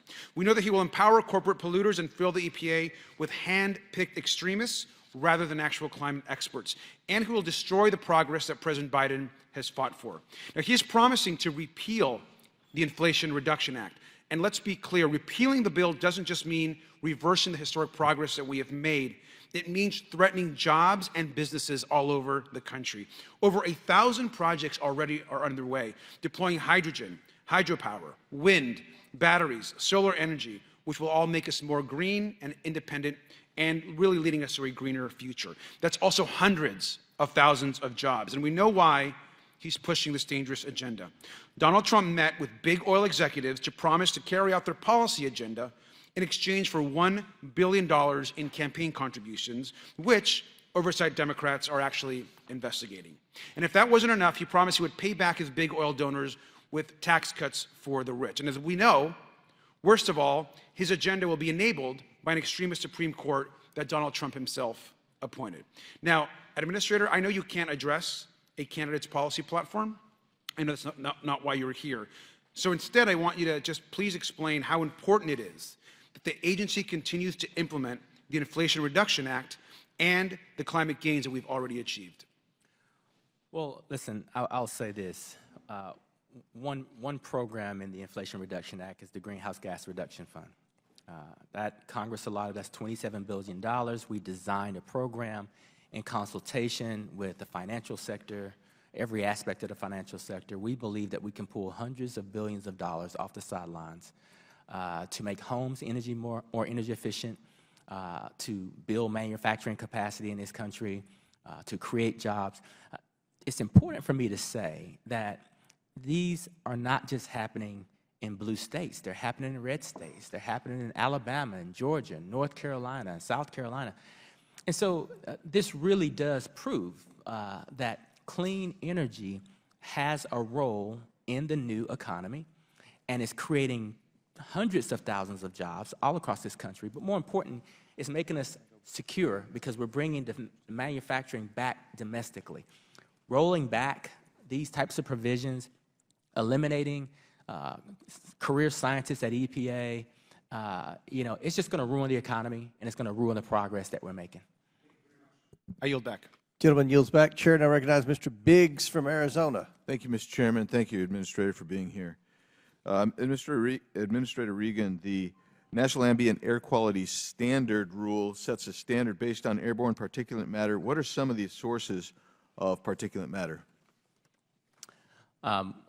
Many stationary sources as well as mobile sources. Right, and the stationary sources include energy production, industrial processes, agriculture activities, et cetera, right? And mobile, diesel, gasoline-powered vehicles, but you just mentioned anthropogenic or man-made particulate production. But there's also natural sources as well. And does EPA have a breakdown of emissions generated by source sector between, I'm talking specifically between man-made versus naturally occurring? Yes. And let's go over that. Here's what they break it down to. Energy production, industrial processes, mobile sources account for only 21% of total PM emissions. Ag accounts for 14%, dust for 16%, and fires account for 43%. Does that sound right? I'm reading from the National Emissions Inventory of May 2022. Does that sound right to you? I don't have that document in front of me, but it sounds in the ballpark. Okay. So the question is, as you're no doubt aware, I'm from Arizona, so many areas in Arizona, including those in my district, are in desert ecosystems featuring many natural sources of emissions. The May 2022 EPA policy assessment actually for Phoenix actually cites a 2011 dust storm as affecting particulates in Phoenix. We also have a drought that's been going on for 26 years. That contributes to wildfire risk. We have wildfires out there. And so my question for you ultimately becomes this. How do you propose that Arizona non-attainment areas with significant naturally occurring background particulate matter, comply with the new standards that EPA has proposed? Well, I'm proud to say that because of consultation with members like you and others, when we look by the way, just clarify, not to interrupt. I'm interrupting, but I don't mean to be rude about it. You and I didn't ever consult, but go ahead. Yeah, yes. But we have consulted with members in Arizona and Nevada and places that you described, and this is why we have a very strong exceptional events policy. Monitoring technology is advanced enough to determine where the pollution comes from. And so we don't want to penalize states where we see an exacerbation of PM 2.5 that comes from a wildfire or a dust storm or something that is not man-made. So we have procedures in place. 99% of counties in this country are projected to meet the standard by 2032. And the reason that is because we don't count some of the things that you just laid out. Well, I'll just tell you that I invite you to come out and live in Arizona for about 6 months in the Phoenix metro area, and the #1 particulate, it ain't pollution caused by man. It is caused by dust storms and dust coming out. And we've been counseled, go ahead and wet it down. Use that if you're going to stir up dust. Now, that's absurd. I want to get to another question, another area real quick, and that is on May 8th, 2024, EPA formally awarded less than $2 billion of its $42 billion in IRA-related funding. Is that accurate? I mean, that's just about 2 months ago. Is that accurate that you've only awarded $2 billion of the 42 out of IRA? I'd have to get back to you. I don't have that number in front of me. The reason I ask is because that's supposed to expire on September 30th, and that's $27 billion in EPA funding under the IRA, which will not have been disseminated. And the reason that that's important is because I want to know if you have any in the pipeline that you're going to grant before the end of September 30th this fiscal year, or does it, or is that $2 billion that in total? Is that going to be it? Can you find that out for me if you don't know that today? Yes, I'm making the assumption, which I believe is true, is that it's going to be in the pipeline and pushed out before. But let me be specific and get back to my staff on that. I would like that. I appreciate that very much. Last question, last area is we've had 3 recent cases, one a little older, and that's the West Virginia case. You've also had the Ohio v. EPA case, which is the EPA's Clean Air Act, FIP, is being stayed until to the duration of that litigation. You have Loper, which set aside and overruled Chevron. I want to know what your agency is doing to respond to that, to those particular cases, and because it looks like West Virginia was ignored by EPA because you were actually well, because I'm out of time, I wanted you to answer that, if you would, please. Yeah, I can absolutely say that EPA did not run afoul of the West Virginia Supreme Court issue, so we'd have to talk a little bit more about that. I'm not quite sure what you're referring to there. On the other court cases, a lot of these court cases are recent. For the Good Neighbor Rule, yes, the Supreme Court stated. I feel pretty good about our case and how we're going to pursue that in the lower court. In terms of Chevron, listen, when I signed up for this job, I pledged to follow the law and follow the science, and the Supreme Court has spoken, and so we have to figure out how we get our work done under this new ruling. Thank you. Gentleman's time's expired. Chair now recognizes Ms. Lee from Pennsylvania. Thank you, Mr. Chair, and thank you, Administrator Regan, for sharing your time with us today. Environmental rules and regulations aren't just important for tackling the climate crisis. They're essential for addressing the toxic legacy of environmental racism and injustice. Growing up in the Mon Valley of Western Pennsylvania, I saw firsthand the devastating effects of unchecked pollution. Back then, when I was growing up, I didn't quite have the language or the expertise to explain the science of pollution, but I had my years of experience living in an environment where the air we breathed was harmful. I knew that wherever you were, if you were black or you were brown or you were poor, you were likely breathing toxic air too. Our country ranks in the top 1% nationwide for cancer risk from air pollution. In my hometown of North Braddock, cancer rates are more than double the rest of the country. Approximately 90% of residents are at risk of exposure to particulate matter. Our childhood asthma rates are nearly 3 times the national average. These statistics aren't just numbers. They represent very real people and very real families and very real communities overburdened by industrial pollution. Administrator Regan, under your leadership, addressing environmental racism and justice has become a core component of the EPA's work, including through the rulemaking process. Can you speak to how the EPA's recently finalized rules, such as the soot rule and the carbon pollution standards, will specifically improve conditions for individuals in overburdened and underserved communities? Well, absolutely, and thank you for sharing your personal testimony there. There are so many of us that have grown up and lived in areas where we are hit by unchecked pollution, and the way to do this is the way we've done it, which is create a separate office, a National Program Office of Environmental Justice and External Civil Rights that spends time with our national programs that look at air and water issues, to be sure that as we are designing our regulations, we are not leaving any communities behind. And what we've done a great job of is really ensuring that the statistics that you just laid out, statistics in communities all across the country, are infused into the ultimate result of these regulations. Our regulations are not only better for the United States, they're absolutely better for those who have been disproportionately dumped on for decades. Our children now are breathing cleaner air, they're not drinking lead-poisoned water, and they're doing better in school, and they're happier, and they're healthier. And so that's what we've been doing the last 3.5 years, and we're going to keep doing that. Thank you. While developing strong environmental regulations is crucial, we know that it's just half of the battle. These regulations are only as effective as they're backed by rigorous enforcement. Across the country, many Black, brown, and poor communities continue to bear the brunt of environmental hazards as their corporate polluters just flout the rules with little consequences. For decades, industry has promoted this myth that pollution is merely an unavoidable price to pay for economic growth. Yet we know that this narrative is just a false choice that primarily serves to shield big polluters from accountability for their chronic environmental harms, ultimately harming both those frontline, fence line communities and the workers. In just the past 2 years alone, one facility in my district has been fined as much as $14 million for hundreds of violations. And unfortunately, we know this company is not an outlier. For corporate polluters all across the country, it's clear that these fines are just a fraction of their massive earnings, and they don't actually serve as a deterrent. It's just a cost of doing business. So, Administrator Regan, how is the EPA working to ensure that chronic corporate polluters face real consequences when they consistently dump toxins into our communities? Well, number one, we have to continue to be vigilant with our enforcement capabilities and not let any of the polluters off the hook. I believe that the polluters should pay.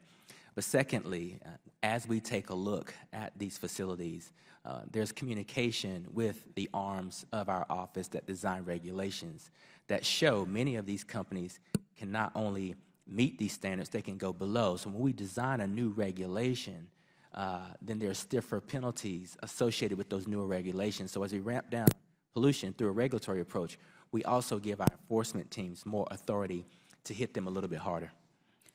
So what additional enforcement authorities does the EPA need from Congress to address this, the chronic polluters effectively? Well, you know, I think, listen, we have a very strong enforcement team. I think the only limitations we have is does the fine match the action, which you've laid out? And I think we have some statutory constraints in terms of just how much we can fine a facility. Some of these facilities have very egregious behavior, as you've laid out, but the statutory authority only allows for us to fine them a certain amount. And so if those amounts are raised and are proportionate to the crime, we will do our job and we will hold those polluters accountable. Thank you, Administrator, for your time. I yield back. Gentlelady yields back. Chair now recognizes Mr. Grothman from Wisconsin. I represent Wisconsin. I think a lot of people don't know it, but Wisconsin has the highest percentage of manufacturing jobs in the country. Did you know that, Administrator Regan? I did. Man, that's my type of guy. That's great. Okay, so you know we have a little bit of a problem, though, with our Wisconsin manufacturing along Lake Michigan. You know, Milwaukee County, the counties to the north of there, Ozaukee, Sheboygan County, and that it's ruled non-attainment because of high ozone levels. Now, those ozone levels only occur in certain days along Lake Michigan, and it's something to do about the interaction of the sun and the lake and that sort of thing. And even insofar as there's pollution on Lake Michigan, most of that pollution comes up from Chicago or even further south. So in other words, even if there are no factories in Milwaukee or the counties north of there, we might be in non-attainment. And because we're in non-attainment, it results in having to do things like having special tests on your car. Maybe if you're somebody who can't afford a new car, you're really getting harmed because you might have to spend $1,000 to get your car up to snuff when, you know, the amount of pollution is minimal anyway. So I always feel this thing really disproportionately affects the poor person who, you know, if I have a new car for 5 years, I'll pass that thing no problem. Right. But if I have an old car, like I said, it may be pay $800 or get you pay $8,000 or get yourself a new car. Are you guys working towards or have a plan towards getting places like Milwaukee and the surrounding area back in attainment so our factories do not have to be at a competitive disadvantage, not only with the rest of the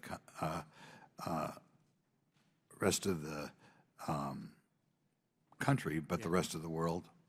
We do, and I'm very sympathetic to what you just laid out. I witnessed that time and time again in North Carolina. The plan that we had in place to begin to help places like Milwaukee, the Supreme Court just shut it down. I believe that when air pollution comes from another state and impacts a state, that state should not be penalized. And so our good neighbor rule was designed to stop pollution from coming across borders and being an economic disruptor or health disruptor for other states. We'll continue to work with our state agencies to be sure that when we look at high ozone action days or ozone pollution, that we can properly assess where it's coming from so that we're not penalizing the wrong people. I'd be happy to work with you. And like I said, my heart goes out to the people who can't afford a new car. They buy a 7 or 8 year old car with 200,000 miles on it. They flunk the test, and the government comes down and, nails them, and they got to pay $2,500, $3,000 bucks. So hope you do something about that. Okay. Now, in October of last year, a group of trade associations representing at least 70,000 small firms engaged in the production of formaldehyde sent you a letter asking you to establish a small business advisory panel. And I think that's because whenever new regulations come out, they disproportionately affect small business. You haven't acted yet to establish such a council. Is that something you'd consider doing, to look out for the little guy, or at least get their viewpoint as the rules are being promulgated? Let me check back with my staff so I can take a look at that letter, and also to see if our top political in that office has also given it any thought, and we'll circle back with you. Thank you. I'm glad you're here today, by the way. Previously, the Environmental Protection Agency told Congress it would consider all credible and readily available assessments. And this is with regard to the TSCA risk evaluation of formaldehyde based on IRIS value. Despite this promise, why has the EPA decided to rely on the IRIS value for ethylene oxide, formaldehyde, and other chemistries and ignore other regulation? So if I believe I understand your question correctly, IRIS is just one of the tools that we use in the regulatory process. Now, IRIS is very valid and is used and respected by states and federal agencies and international bodies. So that IRIS value and the work that goes into that is widely accepted, but it's one tool in our toolbox as we make determinations on chemicals.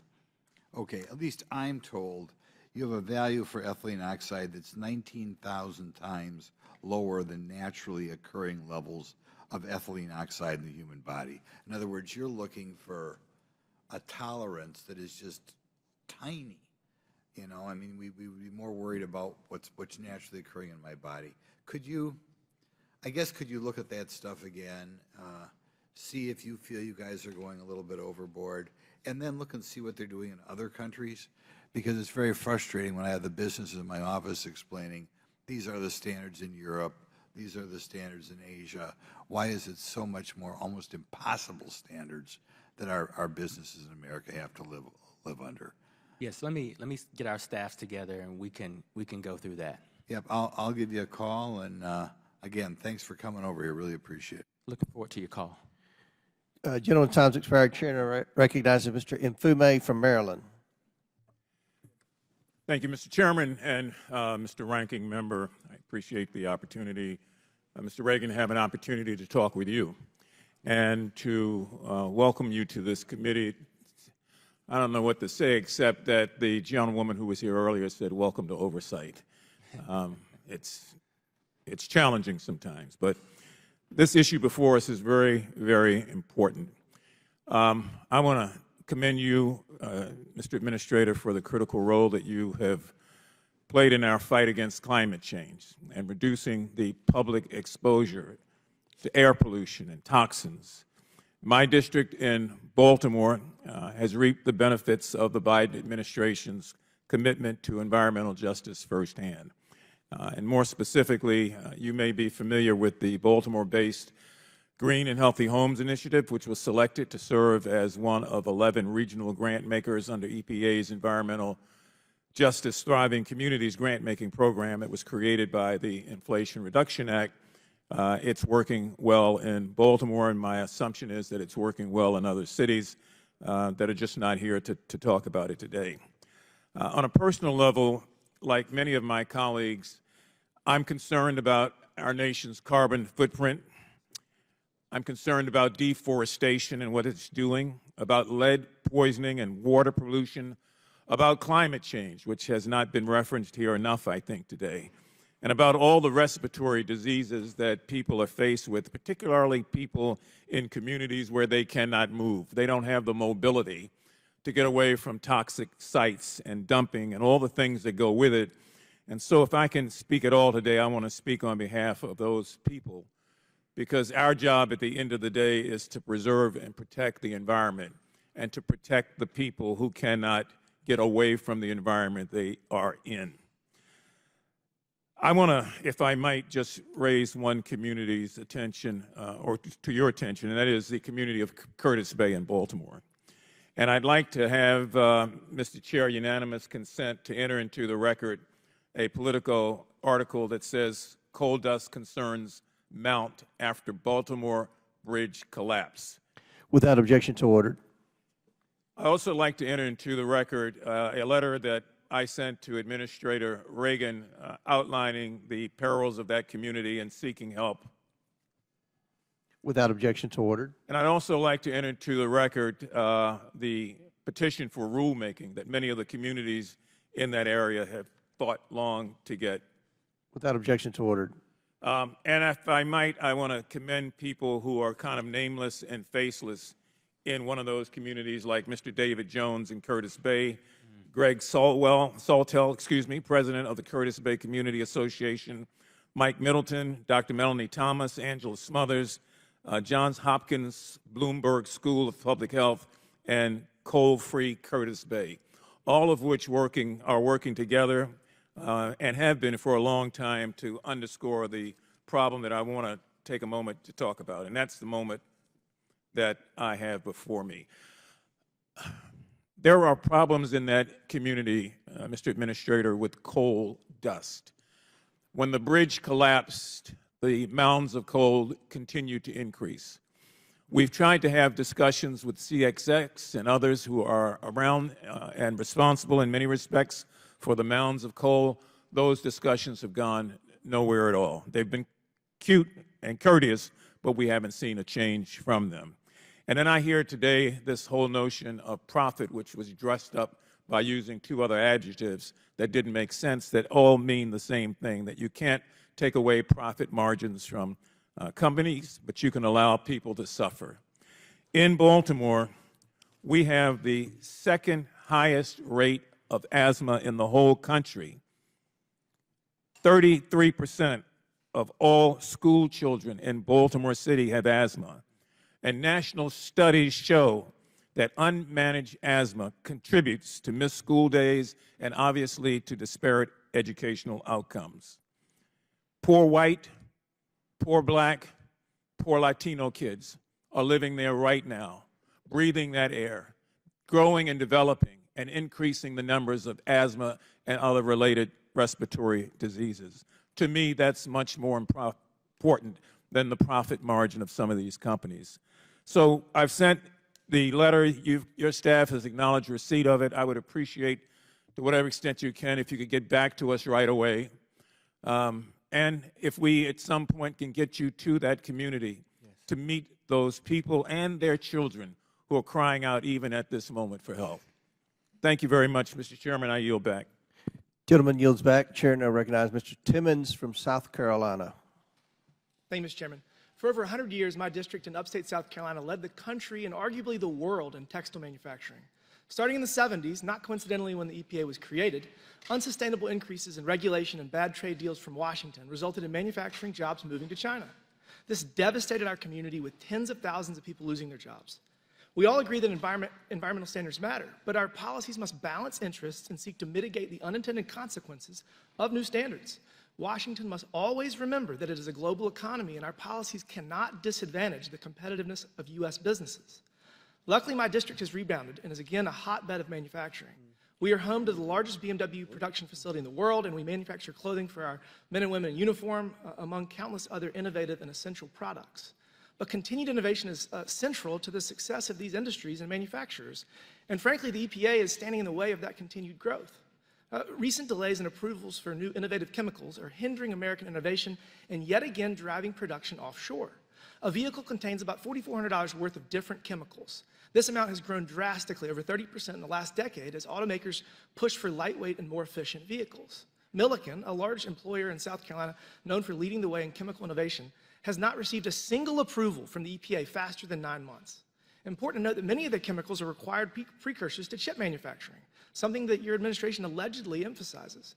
It takes almost 500 different chemicals to produce one semiconductor. American businesses on the cutting edge of alleged Biden administration priorities are suffering the consequence of a mismanaged system. So it seems history is again repeating itself. It goes something like this. Washington intervenes, regulation increases, companies relocate overseas, and American workers suffer. As you know, under the Toxic Substances Control Act, the EPA is statutorily mandated to make a determination within 90 days of a manufacturer submitting an application. Despite this requirement, the EPA is not making timely reviews. Recent data shows 88% of the 408 pending pre-manufacturer notices are beyond 90 days. Even worse, 243 new chemicals have been in the system for over 365 days, an entire year. How can we expect American companies to be on the cutting edge of innovation when large chunks of our government cannot even follow its own mandates? This backlog is just wholly unacceptable. This has been a consistent problem in the last 3.5 years. So my question is this, Administrator Regan, what is the EPA doing to reduce delays and improve performance? Yes. Well, let me start, Mr. Timmons, by saying I agree with you. And we petitioned Congress, and in 2022 and 2023, Congress gave us small increases. We more than doubled the number of new chemical reviews per month, and we cleared out more than half of the backlog that we inherited from the previous administration. Now, this time, that budget was cut. So we okay, were making... I appreciate that answer. Let me show you really quick. I don't think that that's accurate. It's not a funding issue, and you're not doing more with less. You're actually doing less with more. As you can see from this chart, you look right here. We were processing almost double the number of applications relative to 4 years ago, and your funding has gone up $20 million. So I just don't think that that's accurate. Again, in fiscal year 2017, the Office of Pollution Prevention and Toxics received $62 million and completed 469 new chemical reviews. In fiscal year 2023, the same office received $95.3 million and only completed 142 requests. So, I mean, I just don't think that you are being effective with your money. You've received more and your outcome is worse. In your opening testimony, you stated that the goal of your organization is to ensure that American innovation leads us into the future. Yet the EPA has clearly reduced its efficiency. And what's worse is that you've increased application costs. You've received 50% more funds compared to 4 years ago, reduced the application process by over 60% compared to 4 years ago. And you have the audacity to implement an exorbitant price increase for PMN applications from $19,000 to $37,000. Manufacturers are paying more and getting more delays and more uncertainty. I don't know where this money is going if it's not being used to complete more reviews, because it's not helping American businesses. I'll close with this. There have to be procedural steps that you can take to improve efficiency and timeliness. I would suggest maybe you ask the EPA administrator under the previous administration. We have $35 trillion in debt, and we're adding $1 trillion to our debt every 100 days. We have to do more with less, not as your agency over the last 3 years has done less with more. I hope you can take a look at this issue and respond in writing with what steps the EPA can take to address this problem. And with that, Mr. Chairman, I yield back. Thank you. Gentleman yields back. Chair now recognizes Mr. Frost from Florida for 5 minutes. Thank you, Mr. Chairman, and thank you, Administrator Regan, for being here. I appreciate the great work that you do. And I hope a lot of members that are bringing up concerns with the office will actually follow up with y'all and create a good relationship with you instead of just taking 5 minutes to get a clip for YouTube or whatever to post online. Many Floridians acutely recognize that their future is at stake in discussions about climate policy. We're a frontline community, we're a frontline state. Not long ago, I met with Orange County Utilities, the water provider for communities like the area of Bithlo, which is in my district. Most of Bithlo doesn't have access to municipal water and wastewater, only using wells and septic systems. Thanks to ARPA, the American Rescue Plan, Orange County is able to invest $12.6 million in the rural community of Bithlo. Future phases will require further investment, and implementation has begun on phase 1 of the transformational rural water infrastructure project in a portion of the community of Bithlo. We're also looking forward to having the Region 4 administrator visit Bithlo to provide technical assistance resources. I also want to uplift the historic town of Eatonville, which is also in my district. Eatonville is the country's first and oldest black municipality. They are finalizing awards from the EPA's SRF program through the Clean Water Projects and Drinking Water Initiatives. And so we're excited about that and appreciate the EPA for your work. For those who don't know, last year the EPA established the National Environmental Youth Advisory Council. The council met earlier this year for 2 days on February 28th and 29th, and of course I was honored to be at the launch of this council last year. Administrator Regan, during the 2-day inaugural session of the National Environmental Youth Advisory Council, what recommendations or points of focus stood out to you the most, and how do you plan to incorporate them in your vision for the agency? Well, first of all, thank you for joining us last November. I think the young people were more excited to see you than see me, so you gave us some street cred there. Yeah, we pulled together 16 of some of the smartest young people from across the country, ages 16 to 29. And they spoke very passionately about, number one, our ineffective ability to communicate and connect with young people. You know, bringing the bureaucratic conversations down a notch. And so we have looked at our education, our outreach, our social media strategies to be sure that our information is getting to folks. Number two, they have made a number of suggestions on how young people can be more involved in our regulation making, our regulatory opportunities. They have given us a number of recommendations that we're still combing through. And three, you know, when they've looked at EPA's agenda for the next 2 to 3 years, there have been some things on our agenda that they've asked us to prioritize and move up a little bit higher. So I just want you to know that we're listening to our young people. They absolutely have a permanent seat at the table. And quite frankly, from what I'm seeing, they're going to make the agency and our products better. That's amazing. Thank you so much. Last April, the EPA put out a national scale report showing how climate change and the climate crisis is disproportionately harming our nation's children. I ask unanimous consent to submit that report to the record. Without objection, so ordered. Some of the key findings highlighted how climate change is expected to increase the incidence of asthma in children, increase asthma-related emergency department visits, increase climate-driven temperature increases that are projected to result in 4 to 7% reductions in annual academic achievement per child, and also, if no additional adaptations are taken, 1 to 2 million children are estimated to experience temporary home displacement or complete home loss due to the climate crisis. With at least half of the National Youth Advisory Council members coming from or working primarily in disadvantaged communities, how is the EPA ensuring that these voices are not only heard, but their concerns are acted upon in a meaningful way? Absolutely. As we push these reports out, we you know, in between sessions, ensure that they have this level of information. Each session, this is a FACA, this is a formal group, so each session they have with me and my leadership team, they come prepared with recommendations that they adopt or we adopt procedurally. And so it's my hope at the next meeting, they'll come fully prepared to discuss this report along with a series of reports that we are pushing to this group. Well, I thank you so much for bringing young people to the table to be a part of the great work the EPA is doing. As we know, young people are disproportionately impacted by the climate crisis, and I think we all know the cost of not doing anything is far greater, or the cost of not doing anything is far greater than the cost of waiting. We have to ensure that we defeat the climate crisis and do everything we can. Thank you so much, and I yield back. Gentleman yields back. Chair, and I recognize Mr. Burlison from Missouri for 5 minutes. Administrator Regan, on March 28th of 2022, you revoked a policy that was put in place by the Trump administration that was designed to protect taxpayer dollars by curbing some of the impact of these special interest groups that use sue and settlement agreements. Reports indicate that the Biden administration has already spent more taxpayer dollars on these settlement agreements than any other recent president. Are you aware of how much money that the EPA is spending on these attorney fees and other litigation? I don't have that specific number in front of me.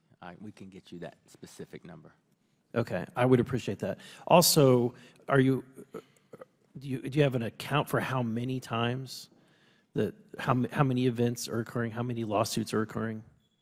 Well, I think you and I know that sue and settle has been a tool that has been used for lots of administrations. And I can say that we have successfully picked up one that the previous administration was using on a mega suit. This sue and settle procedure or policy a lot of times gets us out from under the court's jurisdiction so that we can retain the flexibility and autonomy we need, like when we're digging out of the Endangered Species Act or looking at all of the litigation we're facing for pesticides and herbicides. And so we use this tool strategically to make sure that it's in the best interest of the taxpayer and the agency and the industry. But it does cost the taxpayers in litigation costs, correct? In increased litigation costs. Not necessarily. I think we have to balance taxpayer dollars. Has there been an audit done recently? An audit done? Right. When was the last time that an audit was done in relation to using taxpayer dollars for these sue and settlement agreements? Yeah, I'm not sure when that last audit was done. My staff note that the last time they could find it was 2011, which is not at all recent. In a briefing that you provided... 2011? Yeah, 2011. Might be time for another one. We should check that. We'll check that fact. And I wanted to kind of, with the limited time that I have, jump to an issue that's important to the Midwest, and that is, and I thought the Biden administration noted that this was an important problem when they recognized that meat packers, I think it's even on the White House's website, that they have a plan to try to bring more competition, try to bring more resiliency to the meat processing industry. And yet, one of the sue and settlement agreements and rules has caused a new rule to be proposed by the EPA that will have, according to meat processors, particularly small meat processors, very, very detrimental, if not devastating, impact. Are you aware of the inconsistency or the impact that might have on small meat processors? I have to circle. I mean, Tom Vilsack and I have been working hand in hand on looking at the administration's position on meat packing, and I would venture to say that our regulation is in concert with the direction of USDA. I would need for you and your staff maybe to provide to me the specific rule or the specific meat packer so that we can address your question directly, because I'm not quite sure if you have the name of the meat packer or the rule. Maybe we could have some more conversation. I really greatly appreciate that. From what my understanding is that it's requiring them to have the most advanced technology to process phosphorus and nitrogen so that they don't end up in the water system. And there's debate about, obviously there's an amount that can be detrimental, but our environment also needs nitrogen and needs phosphorus. So these are natural products. These is particularly of concern to the small producers who would have little impact on the environment, and those small businesses are what make up America. Yes, let's talk. Let's get our staffs together and talk about these specific instances so that we can look at where the producers are, how much nitrogen and phosphorus are they producing, and whose regulations they may be running afoul of. This could be a USDA or EPA issue, so I'd like to make sure we know. Thank you. Gentleman has 6 seconds left. I assume you'll yield. Just wanted to touch up on that point. That is a huge issue in my district as well with the new wastewater regulations from EPA. I have 5 poultry processors in my congressional district and hundreds and hundreds of poultry farmers in my district, most of whom are young farmers. So they're all extremely concerned by this ruling, and that's something that we would hope to expect to hear from you soon on that. Absolutely. Thank you. Chair now recognizes Ms. Stansbury from New Mexico. All right, well, thank you, Mr. Chairman. Welcome, Administrator Regan. First of all, I just want to say I think you are doing a truly exceptional job. I think you've put together an extraordinary team at EPA. I want to just take a moment to recognize our regional administrator, Ms. Nance, who is just doing a really exceptional job, and we really, really love her. Yes, she is. And I also want to just say thank you to all of the civil servants who are here sitting behind you and out there serving in the EPA, because I'm going to be honest, it's been a rough 7.5 years since we've crawled out of the Trump days. And I'm a former environmental science professional. I'm a former Fed. I used to work for OMB, not in the evil parts. No, I'm just kidding. But you know, it's really hard on our federal workforce when you have an administration like the Trump administration that came in and systematically gutted the federal workforce. They dismantled the policies that had been in place for years, and that really tried to undo all of the progress that our country has experienced over the last 50 years since we've been trying to clean up our environment. And so I want to just take a few moments, because I think, you know, right now in this moment, our country is having a little bit of collective amnesia about how bad it really was. Because I remember, I was here on the Hill actually when the administrator under Trump took over. And I remember what it was like. And I remember the hundreds of people that were leaving EPA. And I remember all the rollbacks of all the policies. And so I want to ask you, after 4 years of Trump, you came in early in the Biden administration. What was it like at EPA? What was going on with the workforce? What was going on with the offices, morale, and the policies that were happening there? And what did you have to do to clean it up? Yes, I appreciate that question. I worked at EPA, started as an intern, worked there for 10 years before I left and came back. And it wasn't the EPA that I had left. It was a completely different place. And in my conversations with old colleagues and new colleagues, talking to me through tears, they talked about feeling disrespected, science was ignored, they were asked to leave meetings. So the culture was not the best. We lost, as you said, hundreds and hundreds and hundreds of scientists, and with that, we lost decades of experience. So, you know, the president came in with a very, very bold agenda, and we had to ensure that the EPA staff would be a part of that new vision. So we created new policies to make our interactions more transparent. We started to re-engage with the press and outside world to say that EPA is open for business. But more importantly, we improved our scientific integrity, and we started to bring the career staff back into the big meetings. And we listened to the science, we listened to the data, and we've taken a lot of their recommendations. We were at record lows in terms of staff, thanks to your partnership with the President and members of Congress. We have hired about 5,000 people under Bill and IRA resources. Some of those are term limited. But the short of the story is that there has been an infusion of enthusiasm and excitement, and a lot of our employees are making up for lost time and working 5, 6, 7 days a week. So EPA is as strong as it's ever been today. Thank you. And, you know, I think it's evidence. I don't know if you've had a moment to kind of take a breath this morning and look behind you, but we have a packed audience this morning, and it's full of young people. And so I think in addition to restoring our nation's Environmental Protection Agency and the laws that are protecting our air, water, and climate, you're inspiring the next generation of leaders. And it's really cool. It is.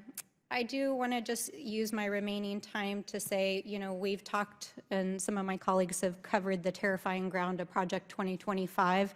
I think it's worth noting that Trump's chief of staff, who served in the EPA, this lady here, wrote Project 2025's EPA chapter.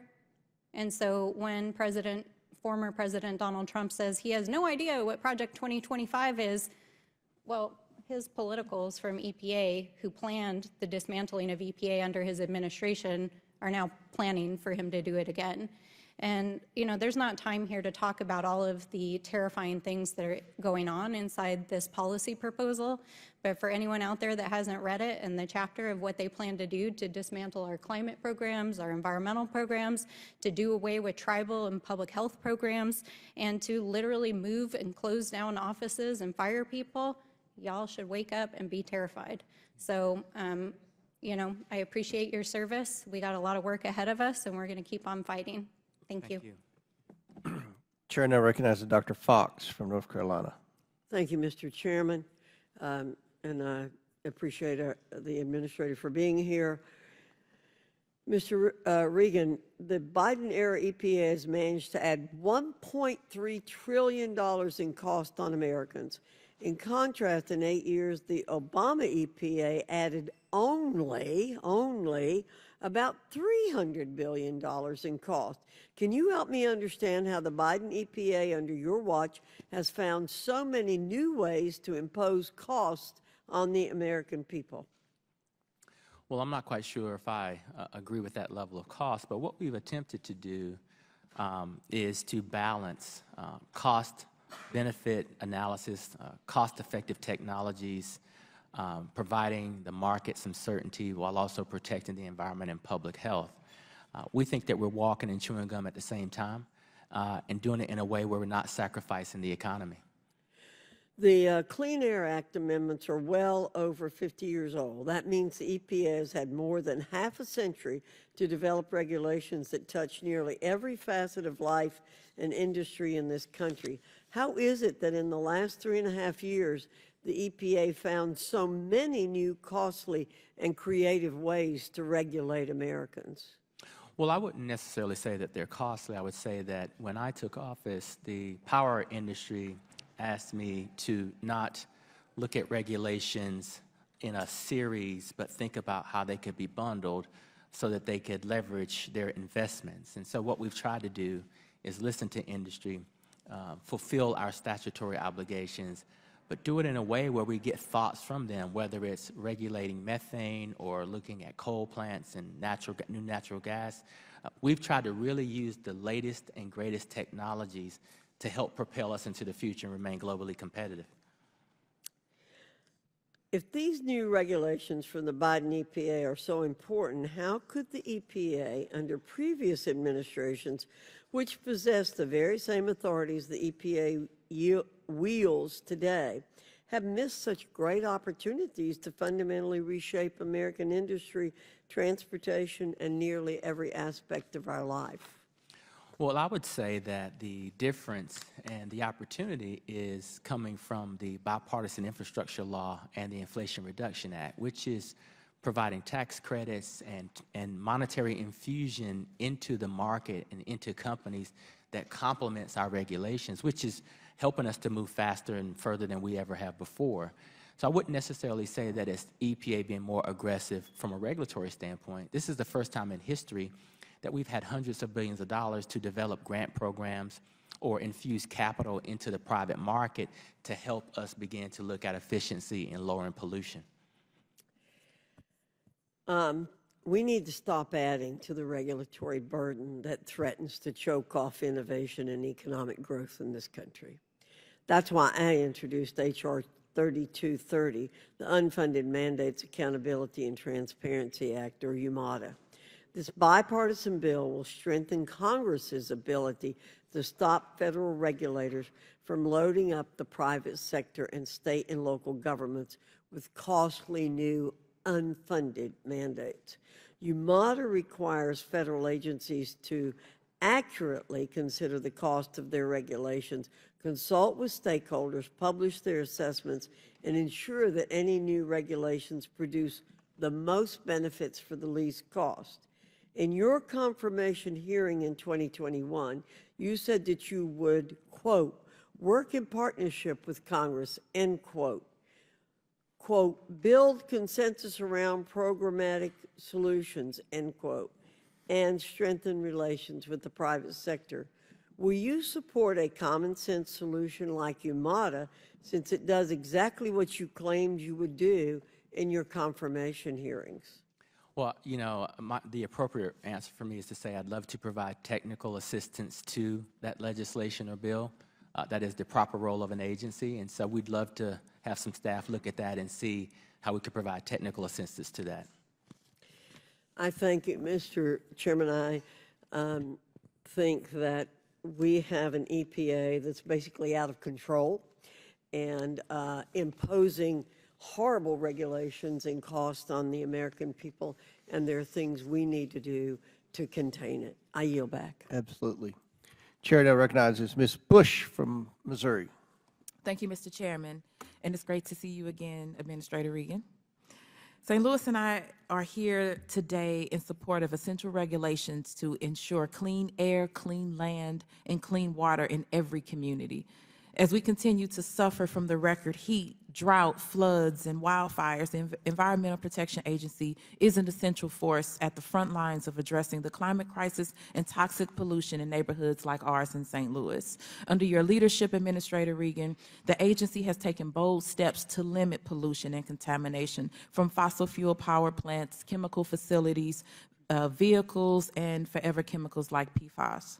You have continued the critical work of cleaning up toxic sites around the country and advancing President Biden's critical Justice 40 initiative, including through my Environmental Justice Mapping and Data Collection Act.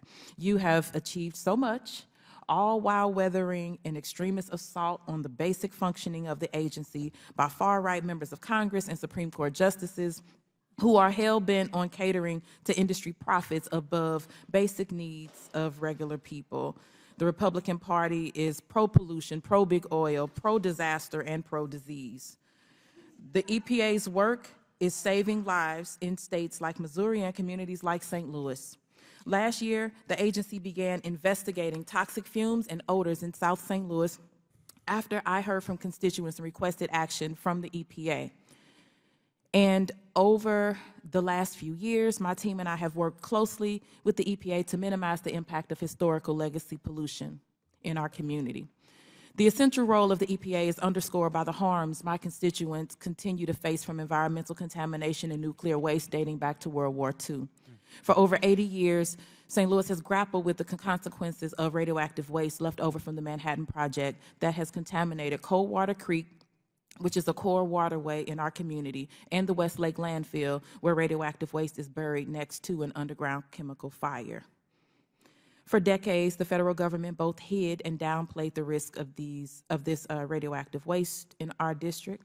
People in my district who were unknowingly exposed to this radiation are now living with serious chronic health conditions, including several types of rare cancers. As this toxic waste exposure continues to devastate my community, neither the federal government nor the private sector contractors who reaped profits from it have provided financial compensation to the victims of the Manhattan Project in my district, and we know who this exposure disproportionately impacts. When we look at Black children in the city of St. Louis, they account for more than 70% of children suffering from lead poisoning. Our Black and brown children in our community are also 10 times more likely than white children to go to the emergency room for asthma. That's why these issues are personal to me. It's why I worked with Ranking Member Raskin to secure a GAO report on how to improve remediation efforts at nuclear contamination sites. That's why I've successfully pushed to include my Environmental Justice Mapping and Data Collection Act in the Inflation Reduction Act. That's why the House, under a Democratic majority, passed several of my amendments relating to toxic exposure. That's why I have worked closely with Secretary Granholm and the Department of Energy to ensure the EPA has the resources necessary to clean up Westlake landfill. And that is why I am pushing hard for Congress to reauthorize the Radiation Exposure Compensation Act, which provides health screenings and compensation for people sickened by U.S. testing of nuclear weapons, as well as expanded to communities like St. Louis and other areas that have been historically excluded. In March, the Senate passed bipartisan legislation to do just that, but Speaker Johnson refused to take action to help the people who need it most and their families, and RECA expired over a month ago.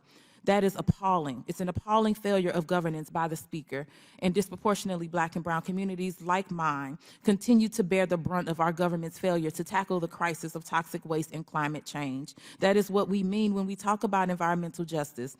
in the Green New Deal and investments in clean energy. We're talking about doing everything we can to ensure every single person has access to clean air, clean water, no matter where they live, no matter their skin color or how much money they have. So Administrator Regan, which communities are disproportionately affected by environmental contamination, and what are the tangible benefits when contamination is successfully remediated? Well, I'd like to say that, first of all, thank you for your leadership on this topic. And as I've traveled the country, whether you're poor in Appalachia or Lowndes County, Alabama, or St. Louis, the disproportionate impact on children and on people is unacceptable. And the Bipartisan Infrastructure Law and the Inflation Reduction Act has offered lots of opportunities to begin to correct these wrongs, whether it is looking at brownfields and Superfund sites and partnering with DOE to clean up that radiation and that pollution, or whether it's ripping out these lead-laced lines that are feeding water, drinking water to our children. We have seen a profound effect across this country for low-income, black, brown, tribal communities, thanks to the partnership between Congress and the President in both Bill and IRA, and we'll continue to see that. And let me just say that whether you're in the South or the North, when you see pipes protruding from homes and the waste going into the very yards that the children are playing in, because there's not a wastewater treatment facility in place, your heart really goes out. And so thank you for inviting me to your district to look at improving that wastewater treatment facility. And we're trying to do that all over the country. Absolutely. Thank you, and I yield back. Thank you, Mr. Chairman. Chair recognizes Ms. McClain from Michigan. Thank you, Mr. Chairman, and thank you, Mr. Regan, for being here today. I appreciate it. I want to shift our focus a little bit to our dependency on China.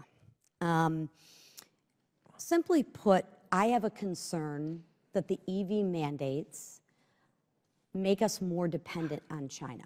And that's what I'd like to talk about today, is the dependency that we have on China. So I need to start with, do you believe that the EV mandates make us more dependent on China?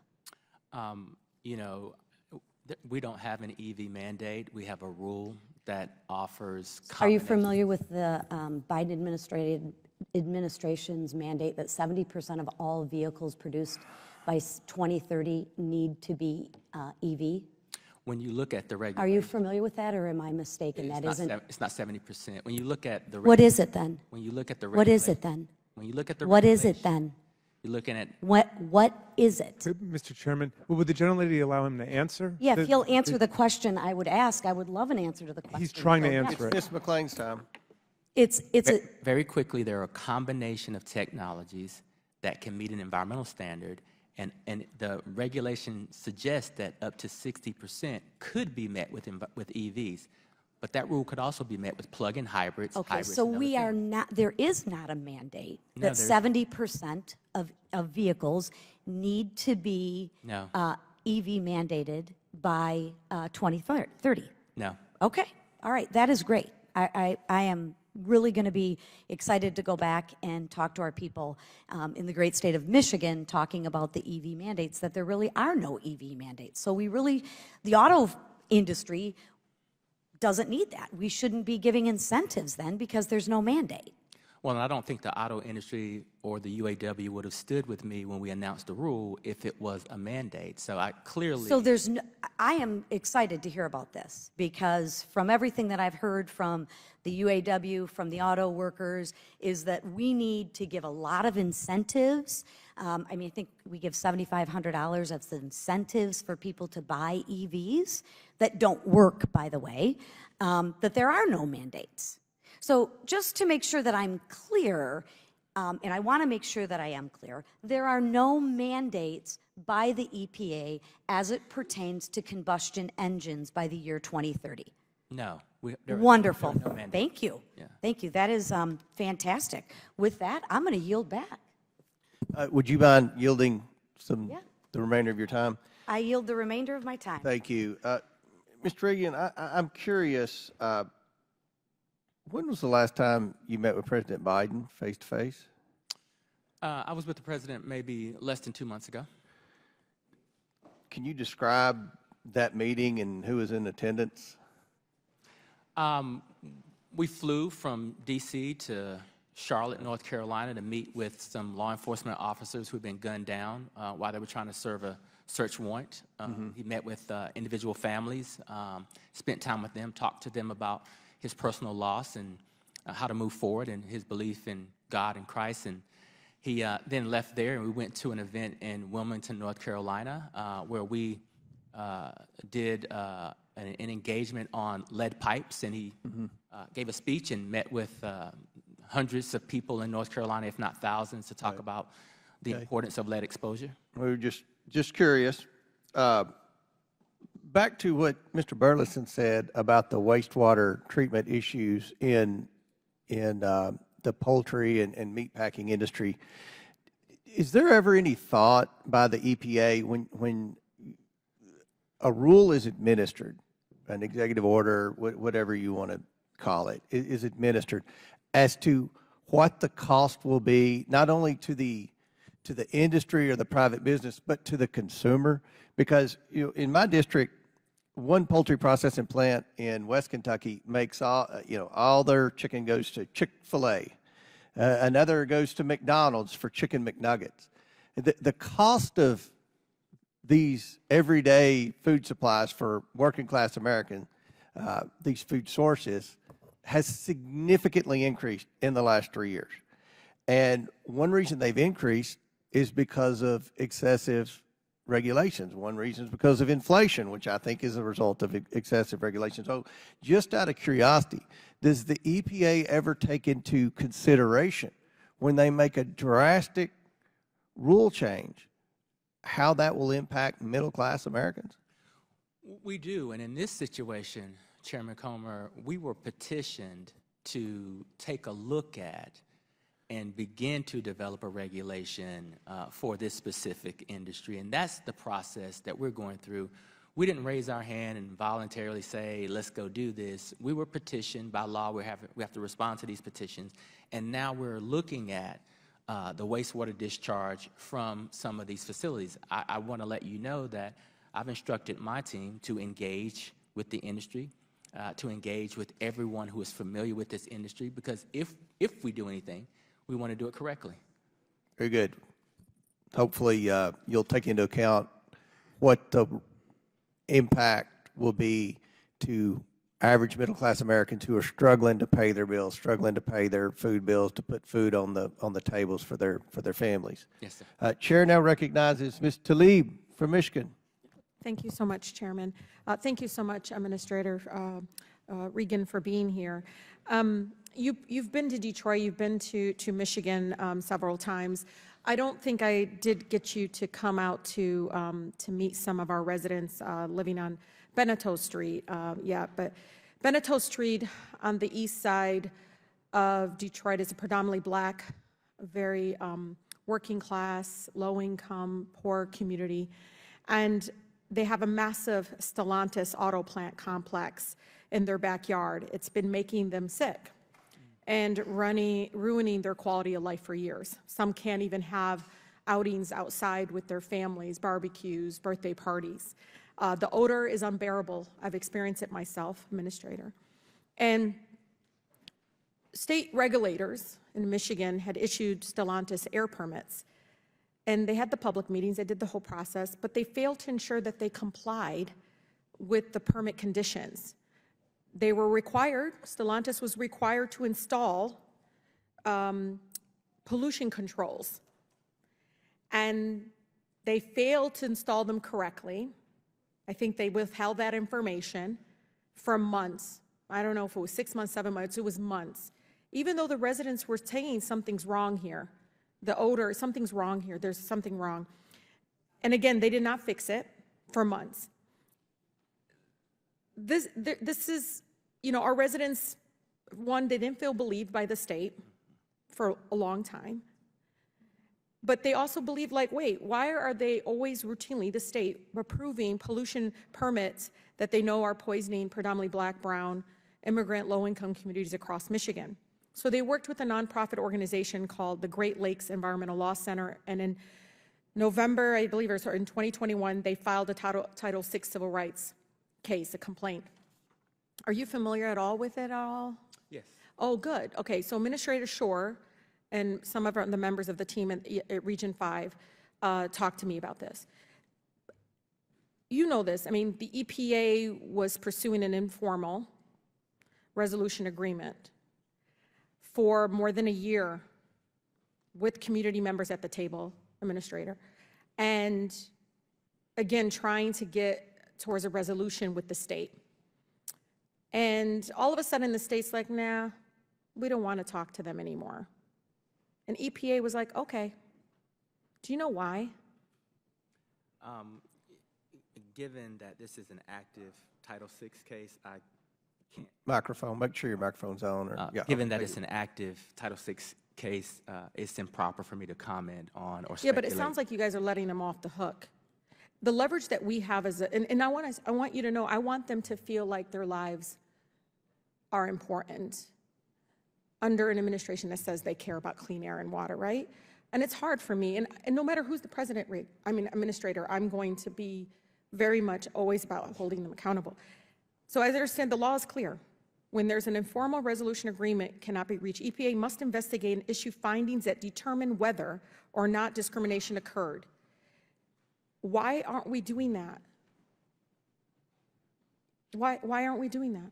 Let me take this concern back to our Title VI lawyers and team that's working on Please. this, and we will keep you apprised as much as we can. And Administrator Regan, this is out of love and respect. I grew up in a neighborhood, honestly, I would come into my house as a little child, Chairman, smelling like rotten eggs. All my friends had asthma. I mean, it's awful. So I'm asking the EPA to take this complaint seriously. Yes.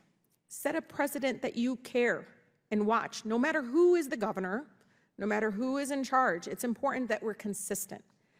And Mr. Regan, you know this, Administrator Regan, please fight for them like you live on Beneteau. Mm-hmm. Fight for them like you live there, because they have nobody else but us. Yeah. And we're blessed that we have a nonprofit that took the case, but we can't allow, again, politics and all these kinds of aspects come into play. We have to be consistent. Again, no one told them to look away when months and months and months went with them not complying with their own air permits. You know that. Companies put it in there. They sign it. They should comply with their own air permits, right? And again, I say this on behalf of many of my residents. We are doing good work in progress, but many of the young people, I know them. I have an 18-year-old at home. We're not moving with the urgency still that I think is needed. And the implementation matters, you know that. And a lot of folks are not seeing the change they need immediately. So again, I'm here as a partner.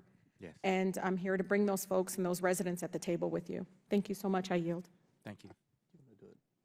And I might add, we've gone on our side over about 1 minute and 45 seconds. I've agreed to yield that much time to the ranking member to get caught up, and then we'll proceed with the majority. Thank you kindly, Mr. Chairman. And I wanted to pose one question to Ms. Tlaib and then one to the administrator. You just made a very eloquent and passionate brief on behalf of the significance of enforcement, aggressive agency enforcement of the rules that we have under federal legislation. The Project 2025 plan that everybody's talking about, and our friend and colleague from North Carolina, Ms. Foxx, talked about the importance of deregulation, that is loosening up regulation. And I wonder what you would say about that in general, and then also specifically about deregulation of corporations at a time that we're also hearing from our friends about the importance of regulating women's bodies and women's choices, with 1/3 of American women not being able to get access to an abortion in America, and also further crack down on birth control and IVF and so on. No, Ranking Member Raskin, it is bizarre.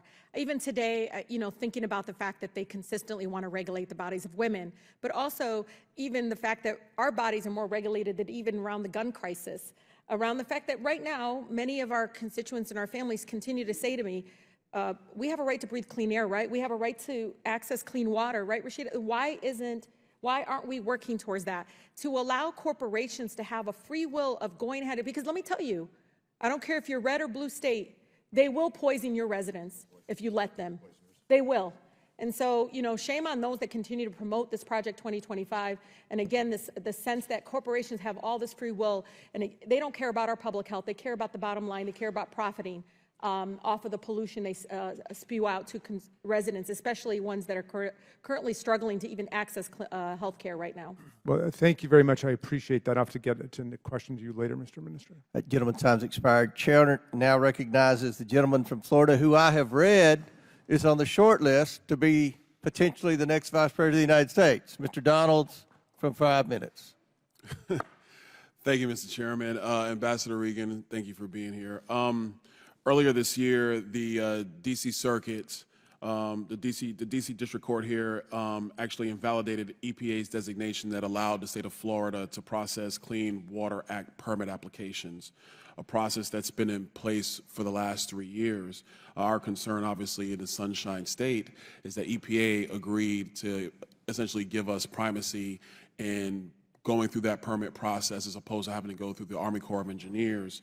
In short, does the EPA still stand beside the decision to give the state of Florida primacy with respect to proceeding with 404 permits for the Clean Water Act and Endangered Species Act?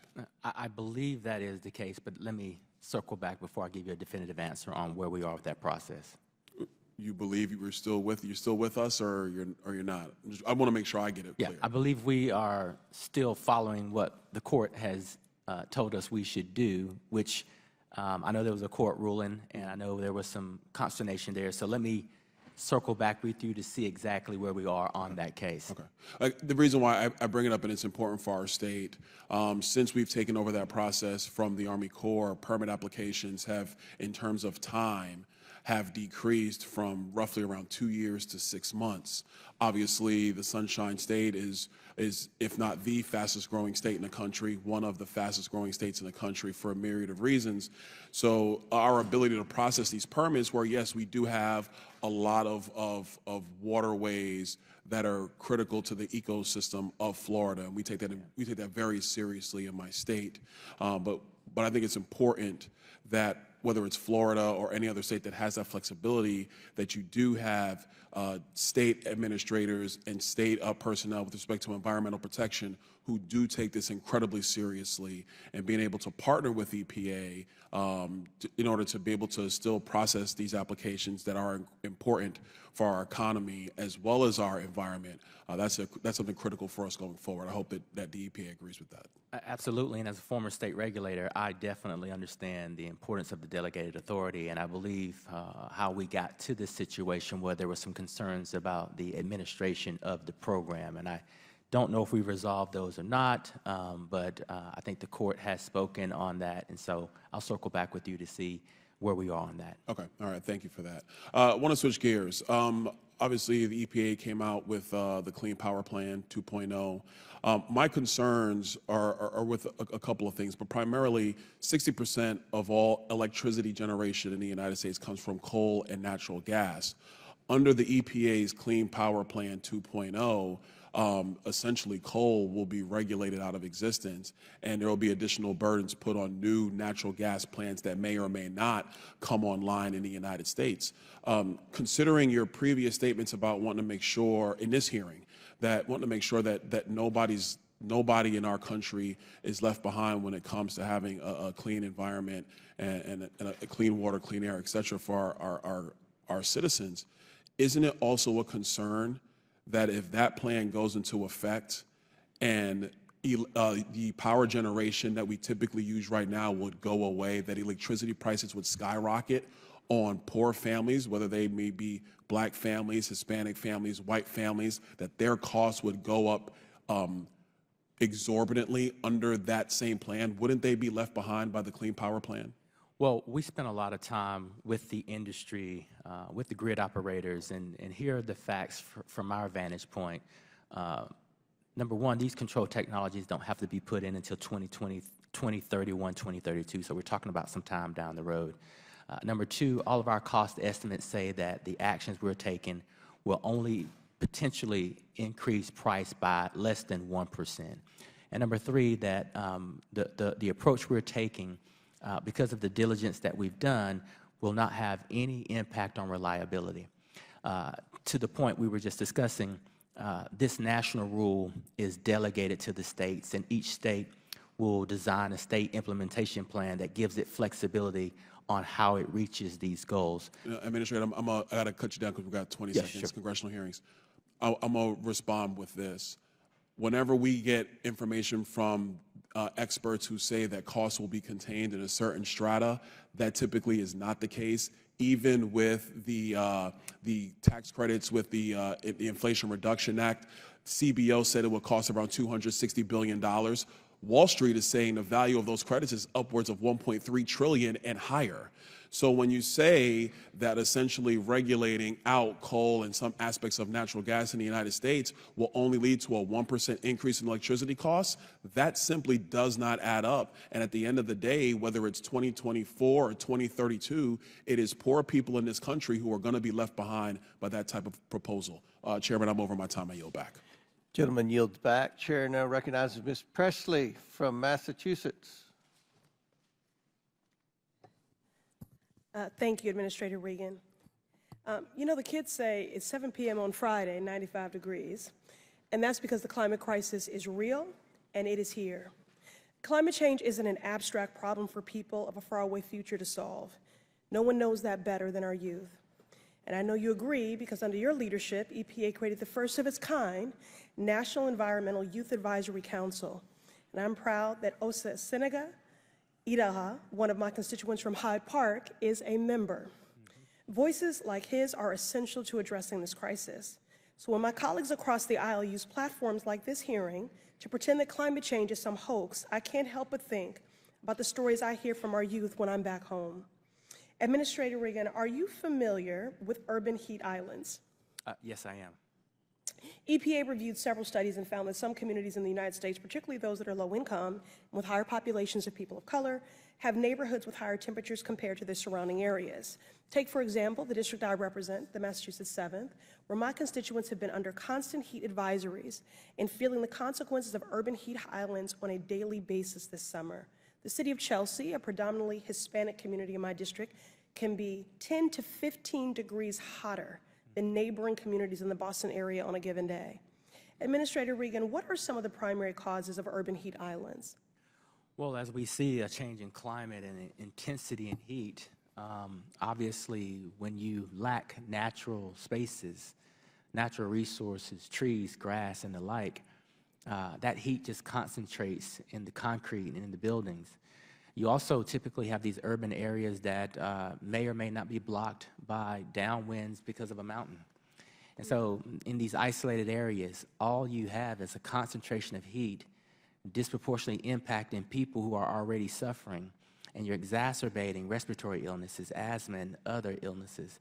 And so we've been working hard, especially thanks to your leadership and the President's leadership. And you look in the Inflation Reduction Act, that provides grant resources for cooling centers, for safe havens for our elderly or for our children to go to if they are living in some of these urban areas. It's 10 to 15 degrees more in your state. It's 10 to 15 degrees more in Atlanta.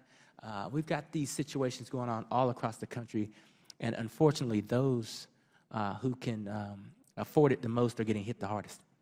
Yeah, and I'll just add, that's exactly why we knew anecdotally what communities would be hardest hit during the pandemic. It was a perfect overlay of heat maps with those communities that had the highest rate of COVID infections, hospitalizations, and fatalities. It's no accident that communities experiencing the worst of these causes are the same ones that have been on the front lines of historic inequities. Racist policies like redlining, where lenders would literally draw a red line around neighborhoods to deny services like mortgages and loans to Black and brown folks wanting to move in, have made it more likely for communities of color to be situated in formerly industrial areas that have more heat-trapping concrete and less tree cover. At the same time, folks living in these neighborhoods are also more likely to struggle with asthma, cardiovascular diseases, and other complex medical conditions that turn more deadly in the heat.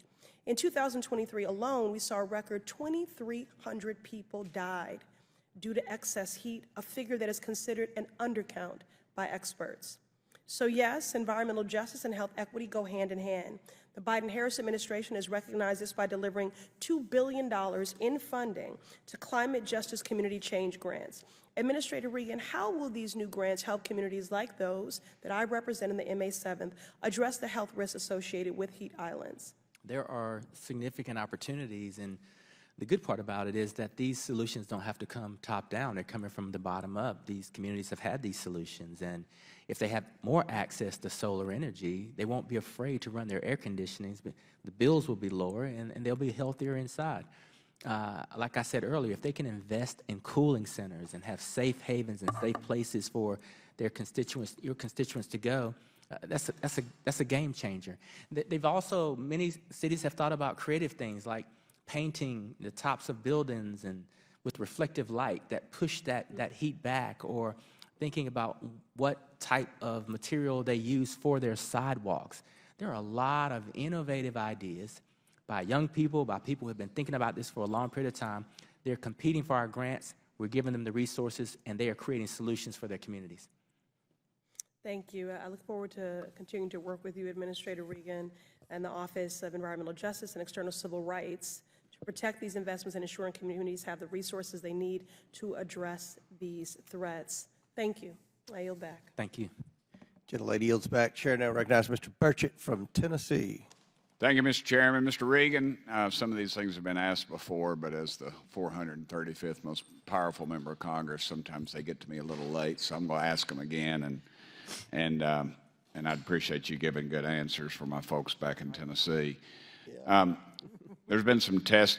You all have issued some rules targeting numerous sectors, substantially increasing the cost. For example, your all's rule on lime manufacturing plants imposes cost of $2.5 billion on a small industry with a $2.3 billion in revenue.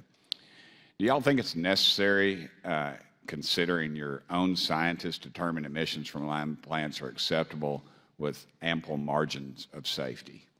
I think the rule that has been proposed is done in a way that we believe maximizes protection from an environmental health standpoint. But as I mentioned to a colleague earlier, this is something that I would love for our staffs to have a conversation about, to be sure that we're all on the same page in terms of the direction that we're going. I would like that a lot. A lot of folks in my area, this could be very damning for them. When you testified before the House Science Committee last September, you said about the lime rule, I think what we want to do is to ensure that we are meeting the letter of the law with as much flexibility as possible. Does that sound accurate to you? Yes, that's the goal. Okay. Well, let me ask you then, why did y'all disregard the Small Business Administration's recommendations for more timely and flexibility when issuing the lime rule? Well, I'm not quite sure if we ignored the small businesses regulation, but again, that's something that I'd love to have a discussion about to see if we're on the same page. And I'd appreciate if you get back to me on that. If you do, I'd appreciate that. Absolutely. Can you explain how increases in compliance costs impact businesses that are trying to stay afloat in today's already challenging economic circumstances? Well, compliance complexity can be looked at a few ways. I think that what we try to do is evaluate and analyze the administrative burden and the compliance burden of any of our rules. And we weigh that against the opportunities for these companies to invest in new technologies that might provide efficiencies in some other areas, while also lowering the pollution burden on the environment and individuals. So we take a look at all of it and try to come out with a win-win-win. Let me follow up on that. Does your agency engage with stakeholders at all levels to determine exactly what the impact of these regulations would be for businesses of all sizes and for the folks that they serve? We do. Typically, we engage with all of our stakeholders numerous times, privately and in public venues. Is a public venue, is that like a hearing type of situation? Okay. Well, witnesses have warned us that this committee, that if the Biden administration continues at the Obama administration's regulatory pace for 8 more years, the cost of these rulemaking could exceed $60,000 per household. $60,000. What impact do you think that would have on low and middle class Americans? I'm not sure that I agree with the $60,000 number. It just doesn't comport with our analytics. Listen, in many regards, for some of the things that we proposed, that some have said increased costs, we actually will see lower costs, lower prices, whether that's the entity that we're regulating or the health benefits that surrounding communities may pay. One example is thinking about the Han rule and looking at, for some of our chemical facilities, for less than 1%. The what rule? The Han rule. Okay. For less than 1%, they can invest in a control technology that will lower cancer risk by 96%. There's a lot of regulations that we have that we see significant cost-benefit opportunities, but seem to be distorted when we have these conversations. Yeah, I would warn you, though, you know, if it was, if we wanted to save lives, we would just bring the speed limit down to 15 miles an hour and tell everybody to, you know, drive a moped or something, because, I mean, there would still be the cost associated with all that. And the cost avoidance, of course, is always something to take into consideration. But I think the taxpayers, in this case, are going to be left holding the bag. And I'm very much aware of that situation. So, but thank you very much for being here, and I yield, Mr. Chairman. Thank you. Thank you. Chair now recognizes Ms. Crockett from Texas for 5 minutes. Thank you so much, Mr. Chair. And thank you so much, Mr. Administrator, for being here. First, I just have to, again, send love to Dr. Nance, who is my regional administrator. She and I love to go and give big checks in my district, so I appreciate her so very much. I also want to make sure that I level set, because I thought it was interesting that we were having an EPA hearing, considering the fact that some people in this chamber don't believe in this thing called climate change. So I just wanted to level set really quickly with you and find out from you if you believe that climate change is real or a hoax. Climate change is very real. Okay, thank you so much. I thought you may say that. And interestingly enough, you know, I'm sure that there are those in this country that are looking for those Nixon Republicans, those Republicans that simply just wanted to do the work of the people and weren't about sending out misinformation, disinformation, and continuously trying to undermine our federal government agencies that are trying to do everything that they can to protect the people.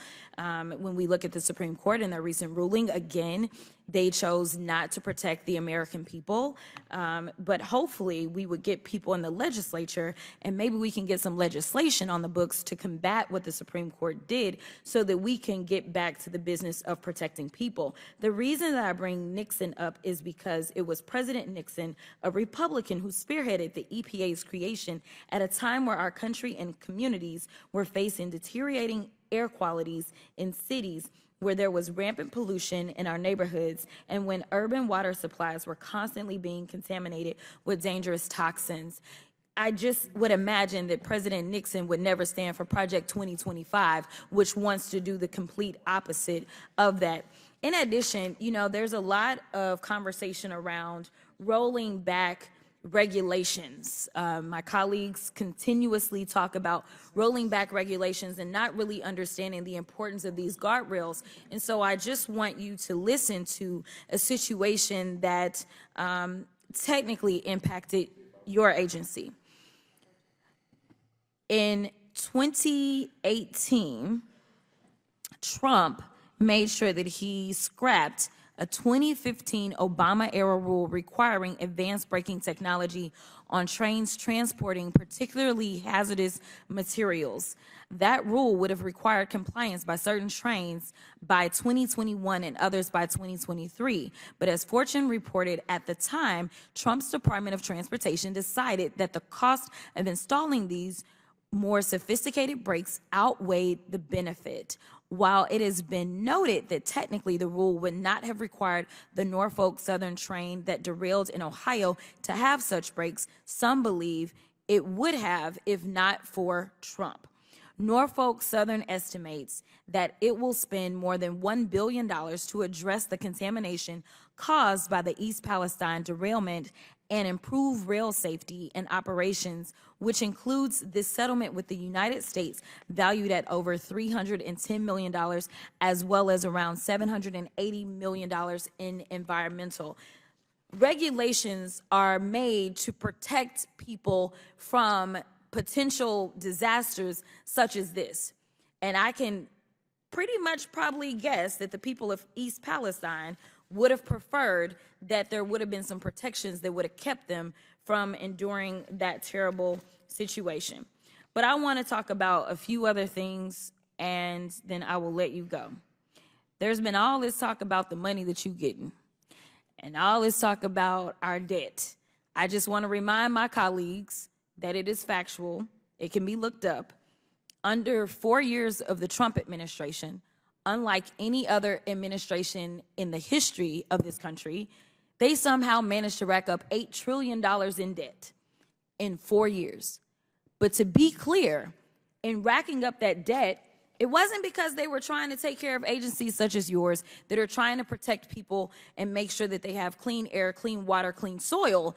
It was so that the rich 1%ers could have their tax cut. And again, Project 2025 is about making sure that those tax cuts that will expire in 2025, that they will get those back again. Again, they don't want to take care of the people, and it's okay to have debt in this country so long as the 1%ers get what they want. I just want to lay that out. Finally, when we look at where this money is going from this administration, Rep. Jordan's district got $500,000. The chair's district got about $1.6 million in EPA grants. Rep. Green's district got $500,000. Rep. Luna's district got $300,000, and Rep. Perry's district got $1 million. So for Republicans that may feel a way about EPA and it allegedly pushing a woke agenda, I just want to know, can we get the money back? I'll yield. Chair now recognizes Ms. Boebert from Colorado for 5 minutes. Thank you, Mr. Chairman. Administrator Regan, is it true that the EPA has never obtained formal authorization legislation from Congress? I'm sorry? Is it true that the EPA has never obtained formal legislation, authorization legislation from Congress? It's never been authorized by Congress. EPA is not authorized by Congress? I'm asking you. I thought EPA was authorized by Congress. Well, the EPA is not. The EPA has never been formally authorized by Congress. However, this agency has imposed over $1.3 trillion in regulatory costs since the Biden regime took office. We authorize committees here in Congress to ensure that we have proper oversight and accountability in the functioning of the executive branch. And this process is extremely vital because often we see agencies abuse the separation of powers, creating rules and laws, regulations without consent of Congress. And we appropriate funds to agencies like the EPA and expect these tax dollars and this tax dollar funding to be used in accordance with the legislative priorities and comply with the oversight requirements. So, Mr. Regan, last month, the Supreme Court rightly overturned the Chevron doctrine, which the EPA relied on to support its very controversial and costly rulemakings. Since your agency has never been authorized by Congress and has since lost most legal standing, does your agency still plan to enable rogue bureaucrats to enact unconstitutional regulations? I'm not quite sure I follow you. You're saying that... I'm saying the Chevron doctrine was overturned by the Supreme Court. We have no authority? I'm saying you've never been authorized. Wait, hold on. Congress doesn't delegate authority for us to do the regulations and the business and the policy. So since 1970... So the Chevron doctrine, where you have created all of these rules under that have been proven to be unconstitutional by the Supreme Court, has been overruled. So now I'm asking, are your bureaucrats still going to implement these rulemaking processes? You do know Chevron is not just focused on EPA.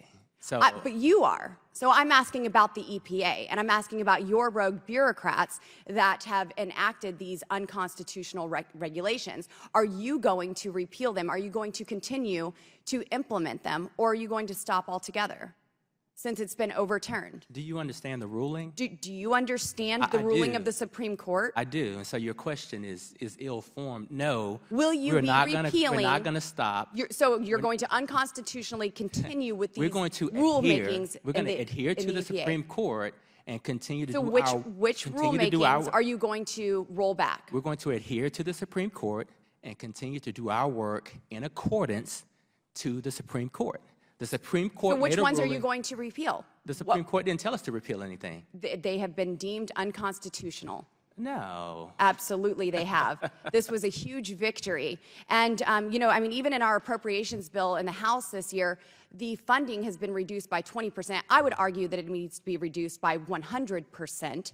But in this, it's because of these radical Green New Deal policies that jeopardize domestic energy development and overload America's power grid and raise costs on American consumers and businesses. So with the EPA and these overreaching regulations, do you have any intent on working with the House majority to lower energy costs and produce more reliable and affordable energy? If you look at our rule, we are producing reliable, affordable, diverse. I think America's Americans' wallets would disagree with that. I mean, the Biden administration, if they continue under Obama's administrative policies, this regulatory pace for a full 8 years, the cumulative costs of this administration's rulemakings would exceed $60,000 per household. And as you know, the Biden administration reversed President Trump's successful deregulation by executive order. So the Biden regime is on pace of increasing regulatory costs at a rate of $617 billion per year in just rulemaking that we are seeing is unconstitutional. It's just shocking. You spend so much time with our regional staff and regional administration in Region 8 and have such productive conversations about how we're doing things for your district and your state, and then you take this microphone and you I've also seen the coal plants that have been decommissioned in my state. 100% we should not I've exist. seen the energy regulations that have regulated my district into poverty. You're spending time with my staff. So sure. In your of district. course I am. I have oversight over your staff, and I want them to answer. I want them to provide a service for the American people. Complimenting them but there about are the so much. partnerships. Yes, there are some things that have been done well, but we not should be everything. 100% When we removed? have $617 billion per year in rulemaking, that is absolutely absurd. When you are taking our affordable clean energy and regulating it out of existence and killing these good-paying jobs in my district, yes, I have a problem with that. Sure. Yeah. My time has expired, and I yield. Yeah. Mr. Chairman, I think that was 46 seconds over, so we'll take that. Thank you. Mr. Raskin, if we're going to start timing people over, then you're going to have to start editing your comments on your opening statements and everything else. But I will do that. Thank you, kindly. All right. Chair recognizes Mr. Goldman from New York. Wow. Mr. Regan, I don't want to spend too much time on this, but I would just like to clarify a few things for my colleague from Colorado. The Loper-Bright ruling, as you know, said that the courts should not defer to agency rulemaking if a statute is ambiguous, and instead the courts get to determine whether or not what the statute means. Is that your understanding as well? Absolutely. Okay, so that would not require any regulations to be reversed or overturned, correct? Correct. But I do want to talk about that case because it is an incredible power grab for the judiciary.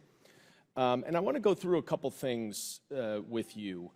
I'm going to take as one example a recent rule that the EPA implemented and finalized in March, the greenhouse gas emission standards for heavy-duty vehicles, which is, I think you've put it as a strongest national greenhouse gas standard for heavy-duty vehicles in history, and one that would have a significant impact on my district, one of the most densely populated districts in the country, where there's a lot of last-mile delivery facilities and operations that create a tremendous amount of greenhouse gases.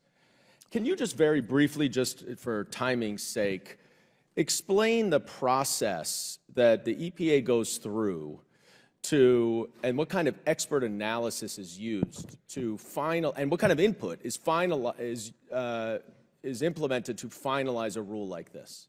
Well, you know, we have some of the world's best engineers and scientists who focus on these rules. And typically, especially in our Ann Arbor laboratory, or world-renowned laboratory, we invite in all of our stakeholders, all of the industry, the best manufacturers, the best engineers and scientists, and we go through simulations and really look at what would happen in the real world if we were to pursue some of these regulations. So we take our scientists, match them with the world's best scientists on the private sector side, and then we look at how we can build on the regulations that preceded the one that we're about to put in place.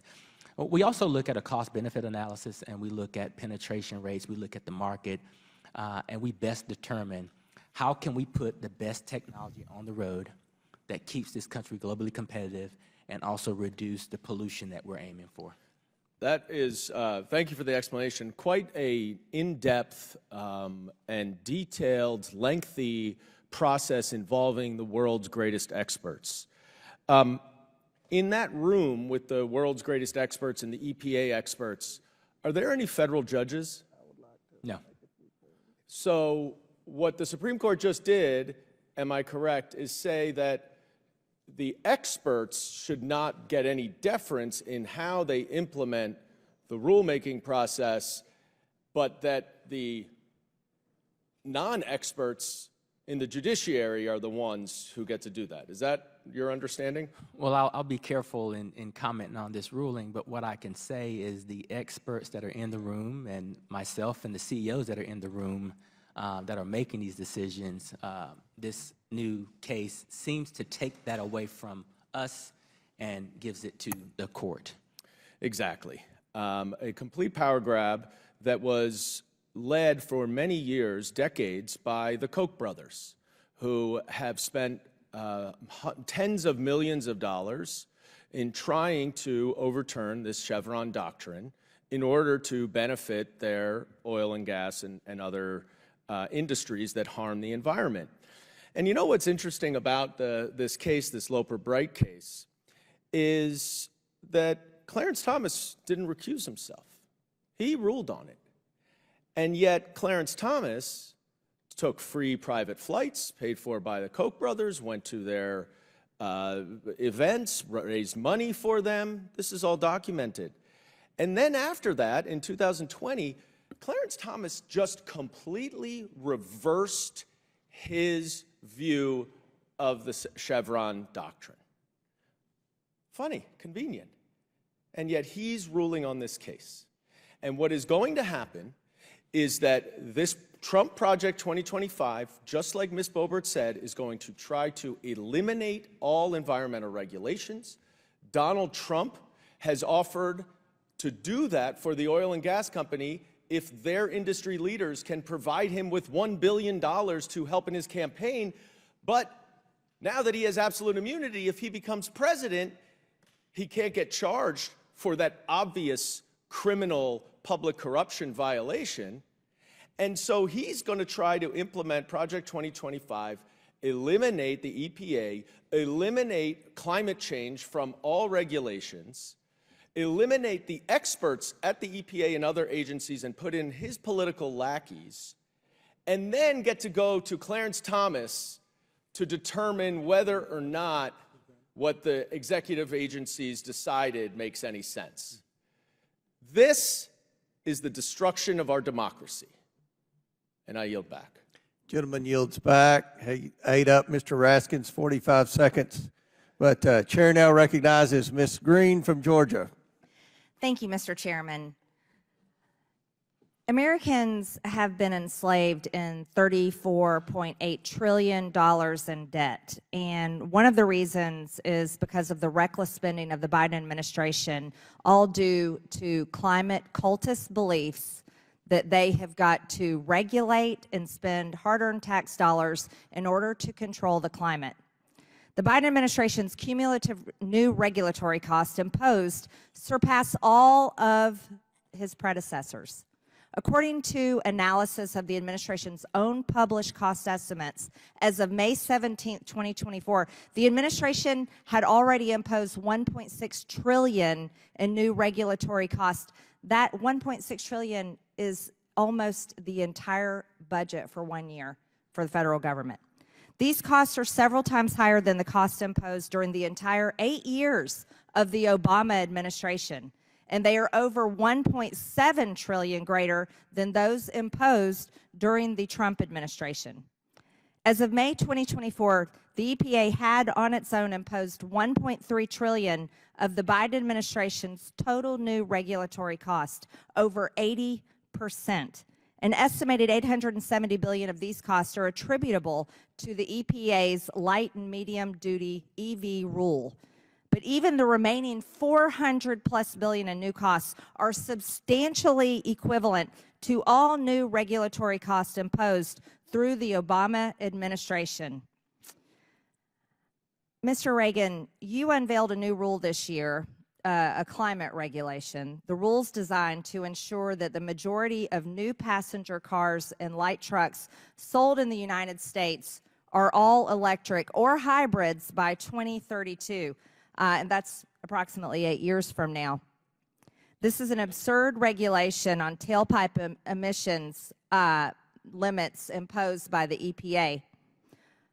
Inflation is so high right now, so high. Many Americans aren't able to even buy a new car right now. They're not able to buy a home. They can hardly afford their rent. I know many senior citizens in my district are having to choose between rent and being able to pay for their medications. This is absolutely unreal that this would be a rule imposed on Americans to the point where they would have, within 8 years, are they even going to be able to buy a car? Think about that. Think about hardworking families. Parents both working with their kids. They're just trying to get through life. And this rule that you have imposed is going to force them to, because of the tailpipe emissions, have to buy an electric vehicle. So I don't think many Americans are going to be able to do that. And it's going to drastically crush Americans who, by the way, pay your paycheck, pay my paycheck, pay for this federal government. It's outrageous. Right now, we have an EV euphoria is dead. Automakers are scaling back or delaying their electric vehicle plans. 7.6 of new cars and trucks sold are electric vehicles because nobody wants them. And then let's add on the reality of electric vehicles. Electric vehicles add 1,000 pounds or more per vehicle.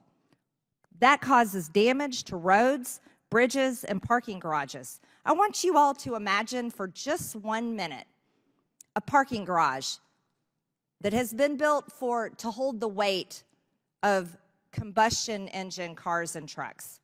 And imagine a parking garage filled with electric vehicles. It cannot sustain that weight, and neither can many roads and bridges. Electric vehicles are too heavy. There's 2,000 pounds in 1 ton. The Delaware Bridge, for example, has a weight limit of 3 tons.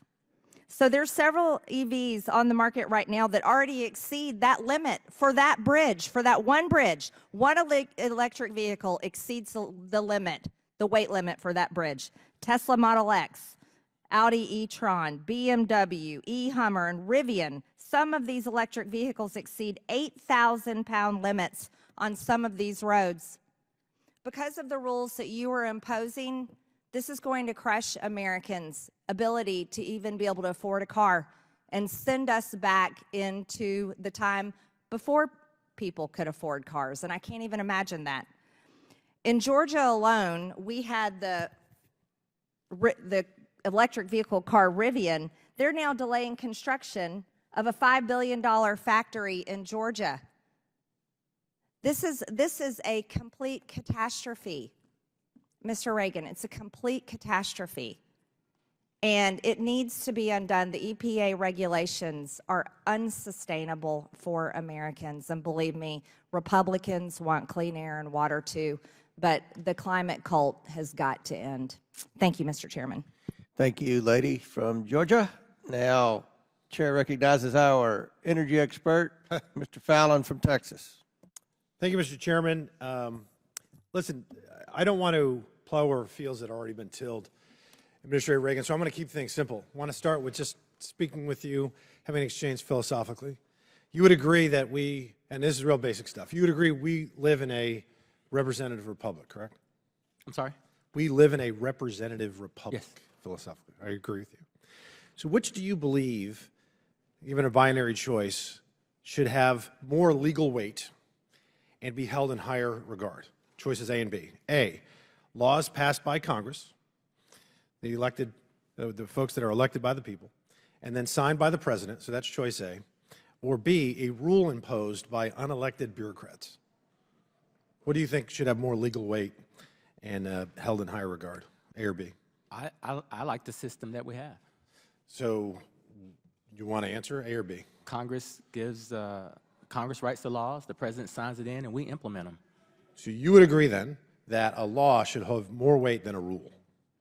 I'm sorry? You would agree then that a law should have more weight than a rule and more legal standing? The rules are designed under the auspice of the law. Okay, so we're not going to get an answer. So I think it's obvious. It's not that, binary. Well, I think it's obvious that we are if we're not a rule of law nation, and if the rule of law doesn't prevail, and the laws of rules prevail, then our republic is in dire jeopardy. Administrator, the EPA under your direction, would you describe it as, did you think that you all shown restraint and balance, or have you repeatedly seriously overreached? No, I think we have shown balance and an aggressive approach to tackling some of the biggest challenges that our country faces. Okay, so you've shown, in your opinion, you have shown restraint and balance. What I find interesting about that is that under your tutelage, the EPA has imposed $1.6 trillion of new federal regulatory costs, and those are estimates that your own department has published. The prior administration cut costs by $160 billion, and this is what I find even more interesting. In the EPA, these regulatory costs, there's one agency in less than 4 years has imposed more cost than the entire federal government did under the 8 years of all things, the Obama administration. So again, changing gears, keeping things simple, Environmental Protection Agency, which leads me, and I'm sure many others, to presume that your job is to protect the environment. And public health. Okay. I looked up what environment is, the definition, and it says complex of physical, chemical, and biotic factors such as climate, soil, living things, makes sense, that act upon in organisms or an ecological community. Okay. So I'm troubled when, and I did watch the exchange, I wasn't here, but I was up in my office, and I watched the exchange between you and, at the time, Chair Mace, where she was talking to you about an outfit called the Climate Justice Alliance. And of course, I think the things that $50 million is a lot of money. It doesn't have anything whatsoever to do with protecting the environment, free Palestine, to fund the police, those sort of things. And you said, when she asked her, you said and insisted under oath that they had not received a penny from the EPA. Is that correct? That's correct. Okay, so but when I heard you and when I heard the exchange, it seemed to me you were saying they have not yet received a penny. And then she asked you, and I'd like to give you the opportunity now to clarify, because I was very interested in the response. She asked you to commit right now to guaranteeing that while you're the EPA administrator, that they will never receive a penny. And I appreciate you giving me the opportunity to say, because of some of the things that were said that I think we all agree are offensive, I have to legally go through a process to ensure that they either are in or out of the bounds, because there's going to be litigation one way or another. And so what I said was, she didn't give me the time, so I'm glad you are. They have not received any money yet. They're going through a very thorough evaluation. They're thorough, like the things when administrators say robust, I get scared. And we have yet to make that decision. Okay, so you cannot guarantee us that that kind of an outfit, the Climate Justice Alliance, which has nothing to do with protecting the environment, but everything to do with protecting far leftist political fortunes, may actually get that $50 million. Well, listen, I don't want to get into the hypotheticals, but can you answer this then? Because we only have 10 seconds left. That you would like to, you would agree that you would not like to see an outfit like the Climate Justice Alliance get any money. Can you even at least go that far?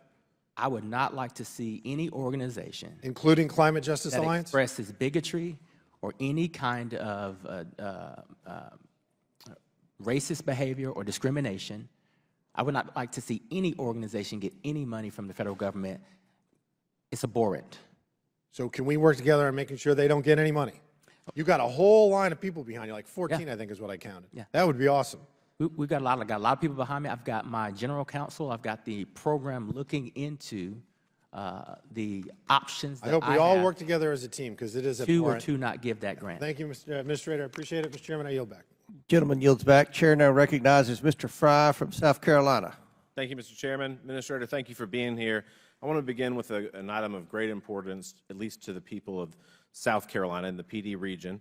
As you may know, Gailey and Lord, about the Gailey and Lord plant site, which sits along the Cedar Creek and the Great PD River in Society Hill, South Carolina. It was abandoned in 2016.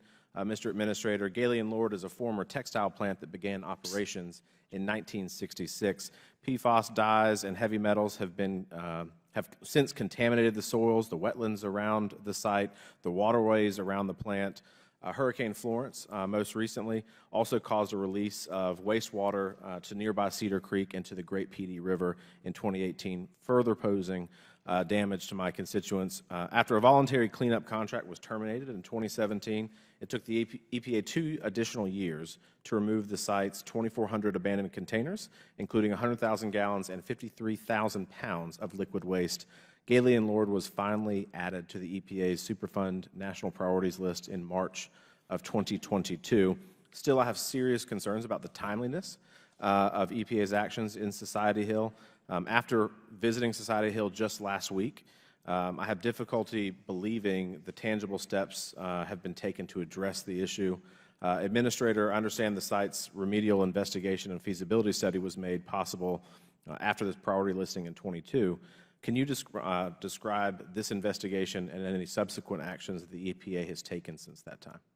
Yes, I can say that we are working very aggressively to, it's on the Superfund priority site, and the ultimate goal that we share is to make this economically viable, a commercial industrial property in the community again. Field sampling is anticipated to begin later this year. I think that we have more resources through the bipartisan infrastructure law, that $5 billion focused on Superfund and brownfields. So we have more resources. This is a priority, and I think that you will see us moving much quicker than we have in the past. Thank you. What is the timeline or estimated completion date that you believe exists? Let me get you that. I don't have that timeline in front of me, but I don't mind being transparent and sharing that with you. Thank you. I do appreciate that. How do you suggest the small town of Society Hill, they've got about 1,000 residents, how do you suggest that they would deal with this over the course of such a long period of time? Listen, it's tough. We've seen this all across the country. It's unfair. It's a burden.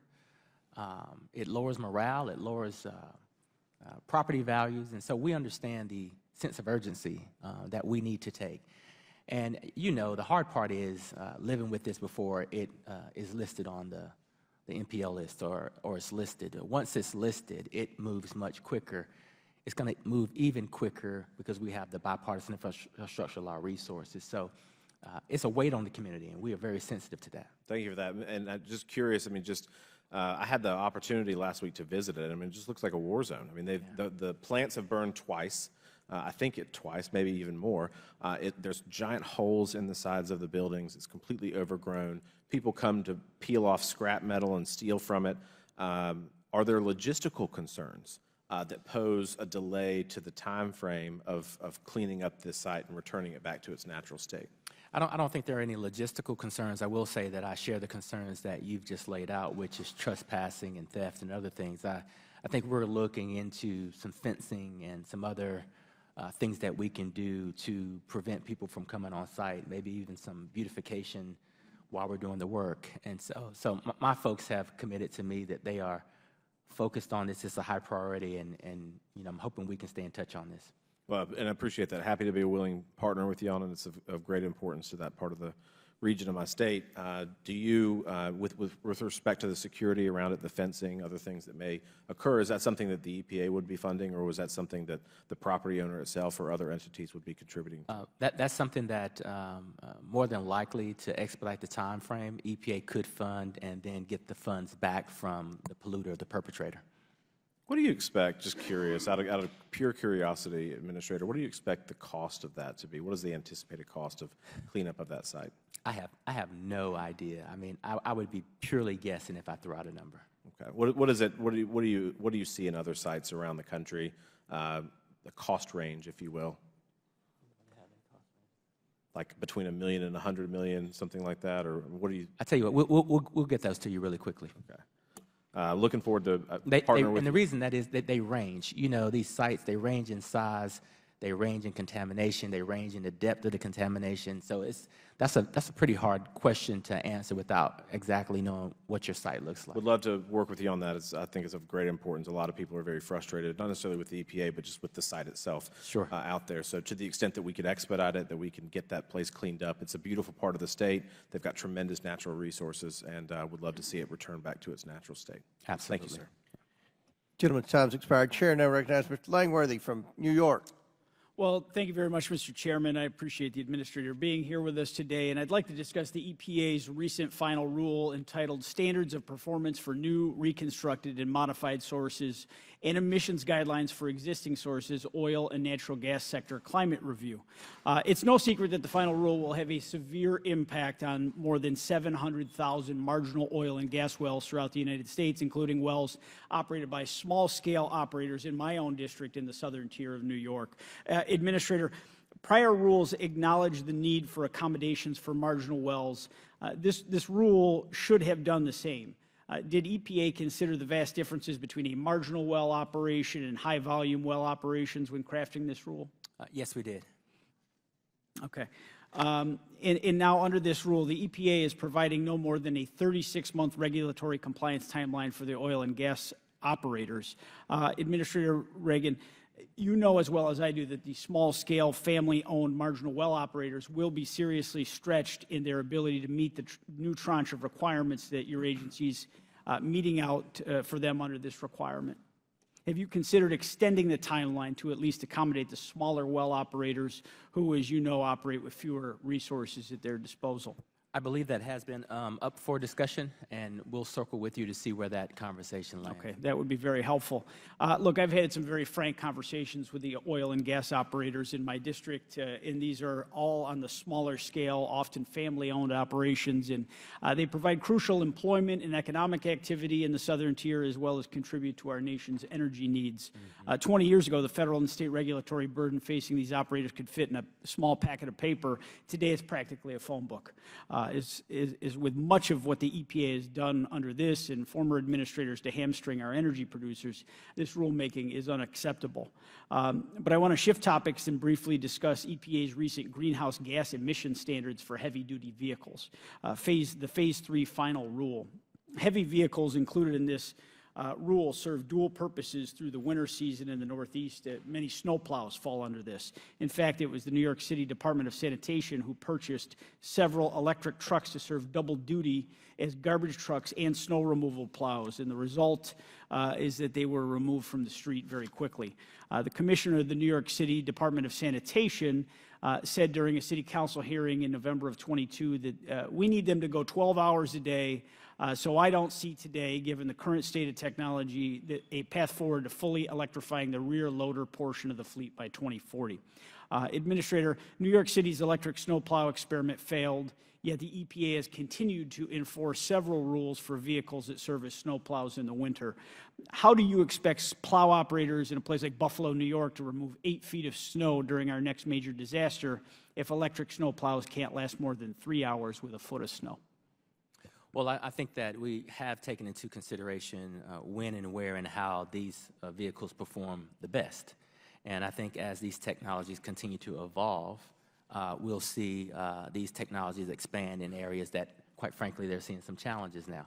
When we looked at this rule nationally, and we looked at the opportunities and talked with the OEMs, they gave us assurances that these vehicles could perform for their customers, which is why many of them stood with us when we issued the rule. Yeah, you're using technological wish list that doesn't exist. In severe weather places like what I represent in Buffalo, New York, and in the surrounding areas have much higher snowfalls than others. And to meet these guidelines is just completely unrealistic given today's technology. I'm running out of time, so I'm going to finish by saying this. The EPA has claimed over and over that its policies are in line with the original bipartisan mission of the agency. However, I don't believe that could be further from the truth. Under the direction of your department, Administrator, you've cost the American people trillions of dollars. You've hurt small businesses, and you've put the lives of millions of Americans in jeopardy, all in the name of climate virtue signaling. And we see it with the onslaught of regulations that have been handed down, affecting everyone from oil and gas operators to small and medium-sized communities just looking to remove snow from their streets to keep their public safe. I look forward to working with my colleagues on this committee to continue to push for greater accountability for these absurd policy priorities of your agency. And I yield back, Mr. Chairman. Gentleman yields back. I'll recognize myself for 5 minutes. I haven't asked my questions yet. Administrator, every sector of our economy relies on access to affordable and reliable power supplies, and electricity demand is expected to only increase over time. Do you agree with that? Electricity demand is going to increase. Unfortunately, recent actions taken by the Biden administration cast doubt on the future of electricity supplies that we often take for granted. EPA's Clean Power 2.0 would set even more stringent emission standards for existing coal and new natural gas-fired power plants. However, the final rule hinges on the rapid adoption of carbon capture and storage technology, or CCS, and hydrogen co-firing. Many believe EPA's plan and deadlines are simply unachievable. I think everyone on our side has made reference to that. It's fair to ask whether EPA's true aim is simply to kill off coal-fired generation without regard to utilities' ability to replace this baseload resource. It's also fair to ask whether EPA is acting without regard to state environmental regulators' role in developing compliance plans and permitting programs. On June 21, 2023, this committee launched an investigation into Clean Power Plan 2.0. In documents provided to the committee and subsequently made available to the public, we discovered agency comments suggesting that the administration used CCS and hydrogen co-firing have not been adequately demonstrated, and therefore the proposed rule would violate the Clean Air Act. Despite this knowledge, the Biden administration issued a rule that it not only knew had serious legal flaws, but would also impose nearly impossible to meet standards on 60% of our nation's electricity generation. Now, I ask unanimous consent to enter into the record a Wall Street Journal editorial detailing the findings of this committee's investigation and the agency comments on the rule. Without objection, so ordered. While the majority of the nation's overall electricity is produced via coal and natural gas, this percentage is even higher for states like Kentucky, my home state, where over 90% of our electricity comes from fossil fuel-fired power generation.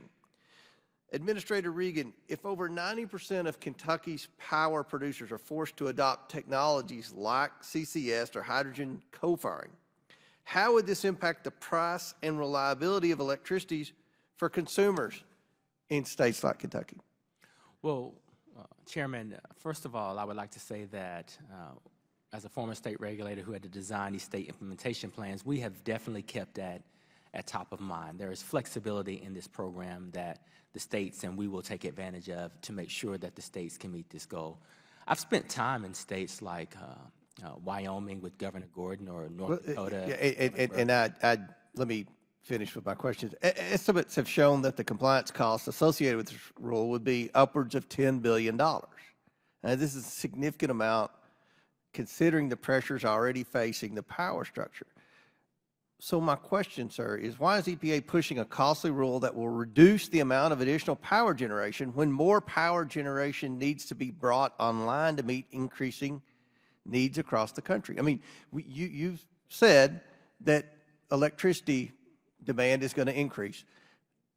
If the country adopts your all's goal of more electric vehicles, that's going to require more electricity, a growing population. I mean, we got a border that's wide open. People are coming in every day.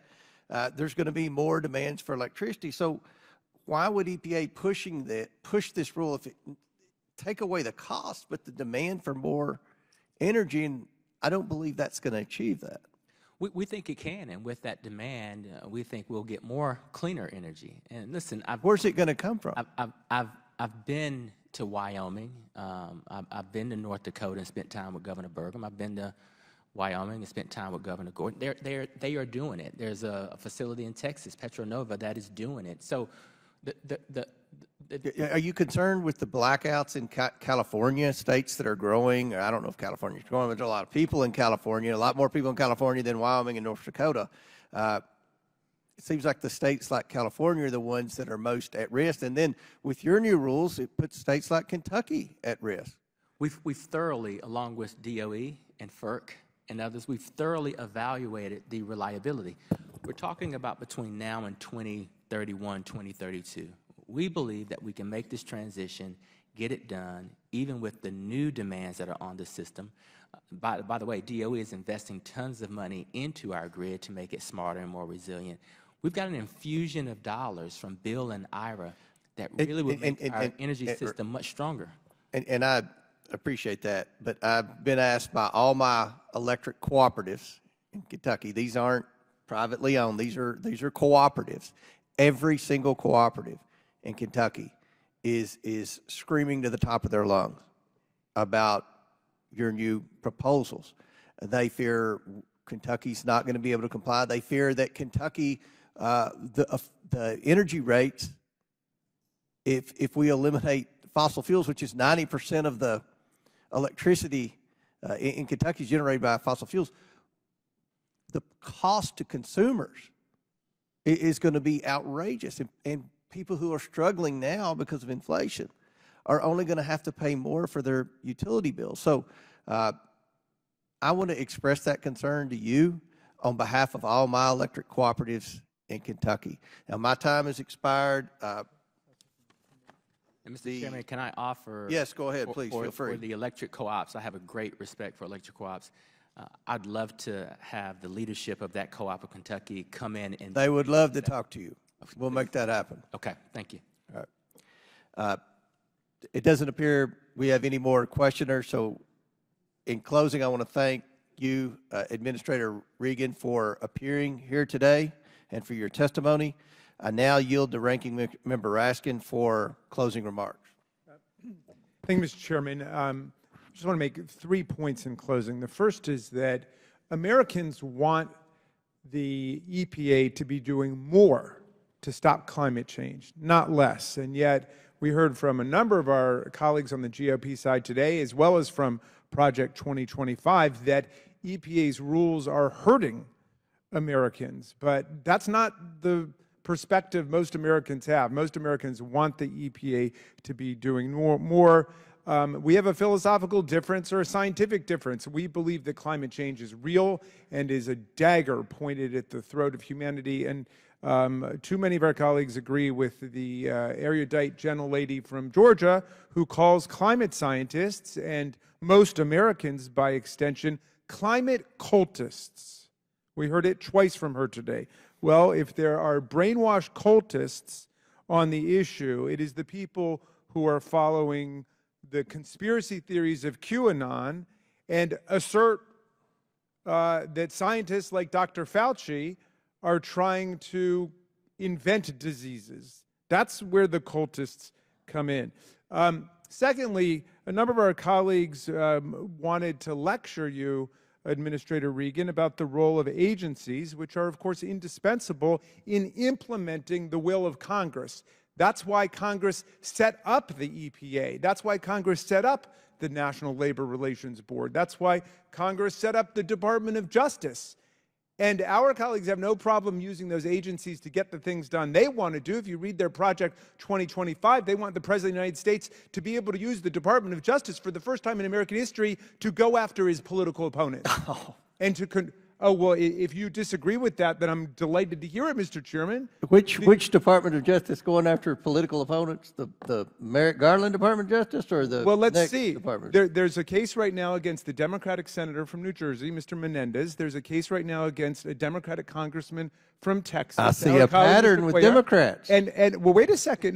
No, don't be too clever. You're a smart man, but try to follow a principled argument. You just claimed that the Department of Justice was somehow biased against Republicans, and I'm naming you cases where the DOJ is going after Democrats. Your problem is the jury system in New York, which found unanimously that Donald Trump was guilty of 34 criminal felonies. That's got nothing to do with the Department of Justice. Well, when the Department of Justice sends the number 3 guy down there to prosecute the case on behalf of the... Which case are you referring to? The Trump case that you just referred to. You're talking about the District Attorney Bragg's case in New York? The number 3 guy went down to New York. All right, well, we'll have to take that up at another point, but I'm talking to you about what former President Trump says he wants to do, and if you think it's outrageous, then I am delighted to hear it, that he would use the Department of Justice. No, I just thought it was outrageous you saying the Department of Justice under Trump was going to be weaponized when we believe that this Department of Justice has been pretty darn weaponized. Well, what is the proof of that? I just named you 3 cases where the Department of Justice is going after Democrats, and I mean, that's a very serious slur against the Department of Justice and the Attorney General. I stand by that. You stand by your slur then. Well, I would love us to have a complete hearing then on whether or not it's true, because I think it's wrong. And in fact, really, it's just setting the stage for Donald Trump to try to use the Department of Justice as an instrument of persecution against his political opponents, real or imagined. Well, we don't know if Donald Trump's going to be president or not. Are you throwing in the towel, Mr. Raskin? No. I certainly hope he doesn't try to steal the election the way he did last time.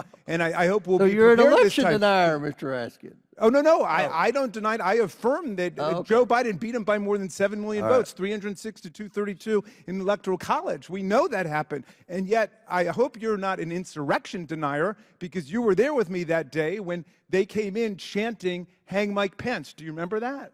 I remember January the 6th.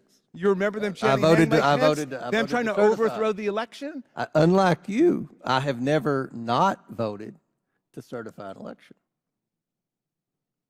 I'm sorry? Didn't you vote to not certify the 2016 election? The 2016 election, I simply spoke against irregularities. I didn't try to overthrow the government of the United States. I didn't try to get the vice president not to do his job, and I didn't even go to a senator. But I've always voted to certify elections. I just want to state that for the record. So then you would agree then that Donald Trump lost the 2020 election? I voted to certify the election. I've said that a million times. When the 50 states... Did you say once that Donald Trump lost the election? I have said that. When the 50 states certified the election was over. Now, we've gone over. Do you want to conclude? Let's get off of this. Is a good EPA.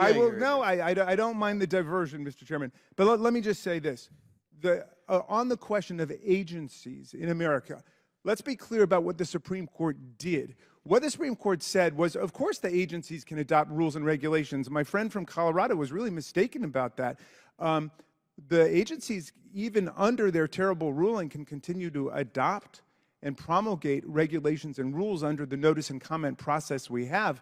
But the Supreme Court then, in this amazing power grab, arrogated to itself the power to determine whether or not an ambiguous or silent statute should be interpreted this way or that. So it was a political power grab by the court. That's all that they did. But Administrator Regan is doing his job. The EPA is doing its job. The NLRB is doing its job. The Department of Justice is doing the job. They've got to adopt rules. The Congress told them to. So that was a power grab by the court against the Congress of the United States. Now, what's interesting about Chevron is that was a 6-0 decision that the conservatives supported because it was giving Reagan administration era agency bureaucrats the right to revisit the way that statutes were being interpreted from the 1970s. They pushed for it then. Now they're saying they don't want the agencies to have that power. In any event, the people of America want you to have the power to have muscular enforcement of our rules for clean air, clean water, and clean climate. I yield back to you, Mr. Chairman. Gentleman yields back. I will agree that the American people want clean air and clean water. And I think that's why we have an EPA. That's the role of the EPA, to ensure that we have clean air and clean water. And the role of the EPA is to ensure that if there are bad actors, people who pollute the water or pollute the air, then they're to be held accountable. The problem that we have with the EPA on our side of the aisle, and the problem that many industries in America have with the EPA, is we believe the EPA has overstepped its bounds. We believe that many of the people in the EPA, career-type people in the EPA, are interpreting the laws that Congress passes in the way they want to interpret the law, as opposed to the way Congress intends for the law to be interpreted. We fear that maybe your heart's in the right place on a lot of things, but you don't take into consideration the cost. We have a problem in this country, and the number one issue in this election, I think prior to the debate, the number one issue in this election is inflation. And a lot of the laws and a lot of the rules that we believe EPA is misinterpreting are having a significant cost on everyday average working Americans. If you look at what Mr. Burlison and I mentioned with respect to wastewater with meat processing plants, our processors and our farmers tell us this is going to have a significant impact on the cost of food. And we're talking about chicken McNuggets at McDonald's. We're talking about chicken at Chick-fil-A and things like that. The average working class Americans go through the drive-through after work and Mr. order. Chairman, forgive me, do you know what the cost of 10-piece chicken McNuggets is today? Well, I buy a lot of chicken nugget meals. It's under $5. It's $4.49 at the closest one you can get here. They're just, I mean, and Impossible Nuggets are even less. So there's no inflation at McDonald's, Mr. Raskin. I would say I spend more money at McDonald's than any person in Congress, and I'll stand by that. I'll testify under oath. Well, my 3 kids. Well, we certainly don't mean to bankrupt you with our environmental regulations when you go to McDonald's. But I want to share a story, Mr. Regan. Before I came to Congress, I've been in Congress 8 years, I was Commissioner of Agriculture in Kentucky. I'm a farmer by trade. And one of the first meetings I had, federal type meetings I had when I was Commissioner of Agriculture, Gary Black was Commissioner of Agriculture in Georgia. He was Commissioner at the same time I was Commissioner, obviously, a good buddy of mine. He convened a meeting with all the ag commissioners that were in District 4 in Atlanta. We went to Atlanta, and I brought a farmer with me, a leader in agriculture in Kentucky. His name was Wayne Hunt. And we were talking about some of the new proposed rules on water nutrient testing. And we went into this meeting, and I'm a farmer by trade, and you know, I had no idea what to expect. We went in, and the administrator at that time, and this was under the Obama administration, for District 4 was there, and her, I guess, experts. You mentioned world-class experts. There was a room full of people. And we were talking about the cost of implementing this. We were talking about the fact that if you test water and you find nitrogen, excessive levels of nitrogen, let's say, that may not be from fertilizer. That could be from sewage treatment plants. That could be from fertilizer from golf courses that were, it didn't necessarily have to assume it was fertilizer from farmers, because there was, talk and suggestions to limit the amount of fertilizer per acre and things like that, which would, there's a direct correlation with fertilizer and crop yields and things like that. So we were trying to explain that. There was not a single person in that room, and it was a room of probably a dozen EPA employees, full-time employees. Not a single one of those had ever had any type of agriculture background. Not a single one of them had any type of environmental science background. If memory serves me right, the administrator at that time for District 4 was a career child prosecutor for the Atlanta DA before she was named EPA Administrator. And we asked her, how she got to be EPA Administrator, and she said, well, I care about the environment. Well, we all care about the environment. But we fear on this side of the aisle that there are rules being made by people who may not have any idea how that rule would affect food production, or how that would affect inflation, how that would affect the taxpayers. We all want clean air and clean water, but we want some common sense used in trying to achieve this. So I just want to remind you, Mr. Regan, that your rules and regulations impact a lot of people. We support efforts to preserve and protect the environment. The ranking member and many of his colleagues mentioned climate change. I mean, I don't think a single one of our members mentioned climate change until I just said it now.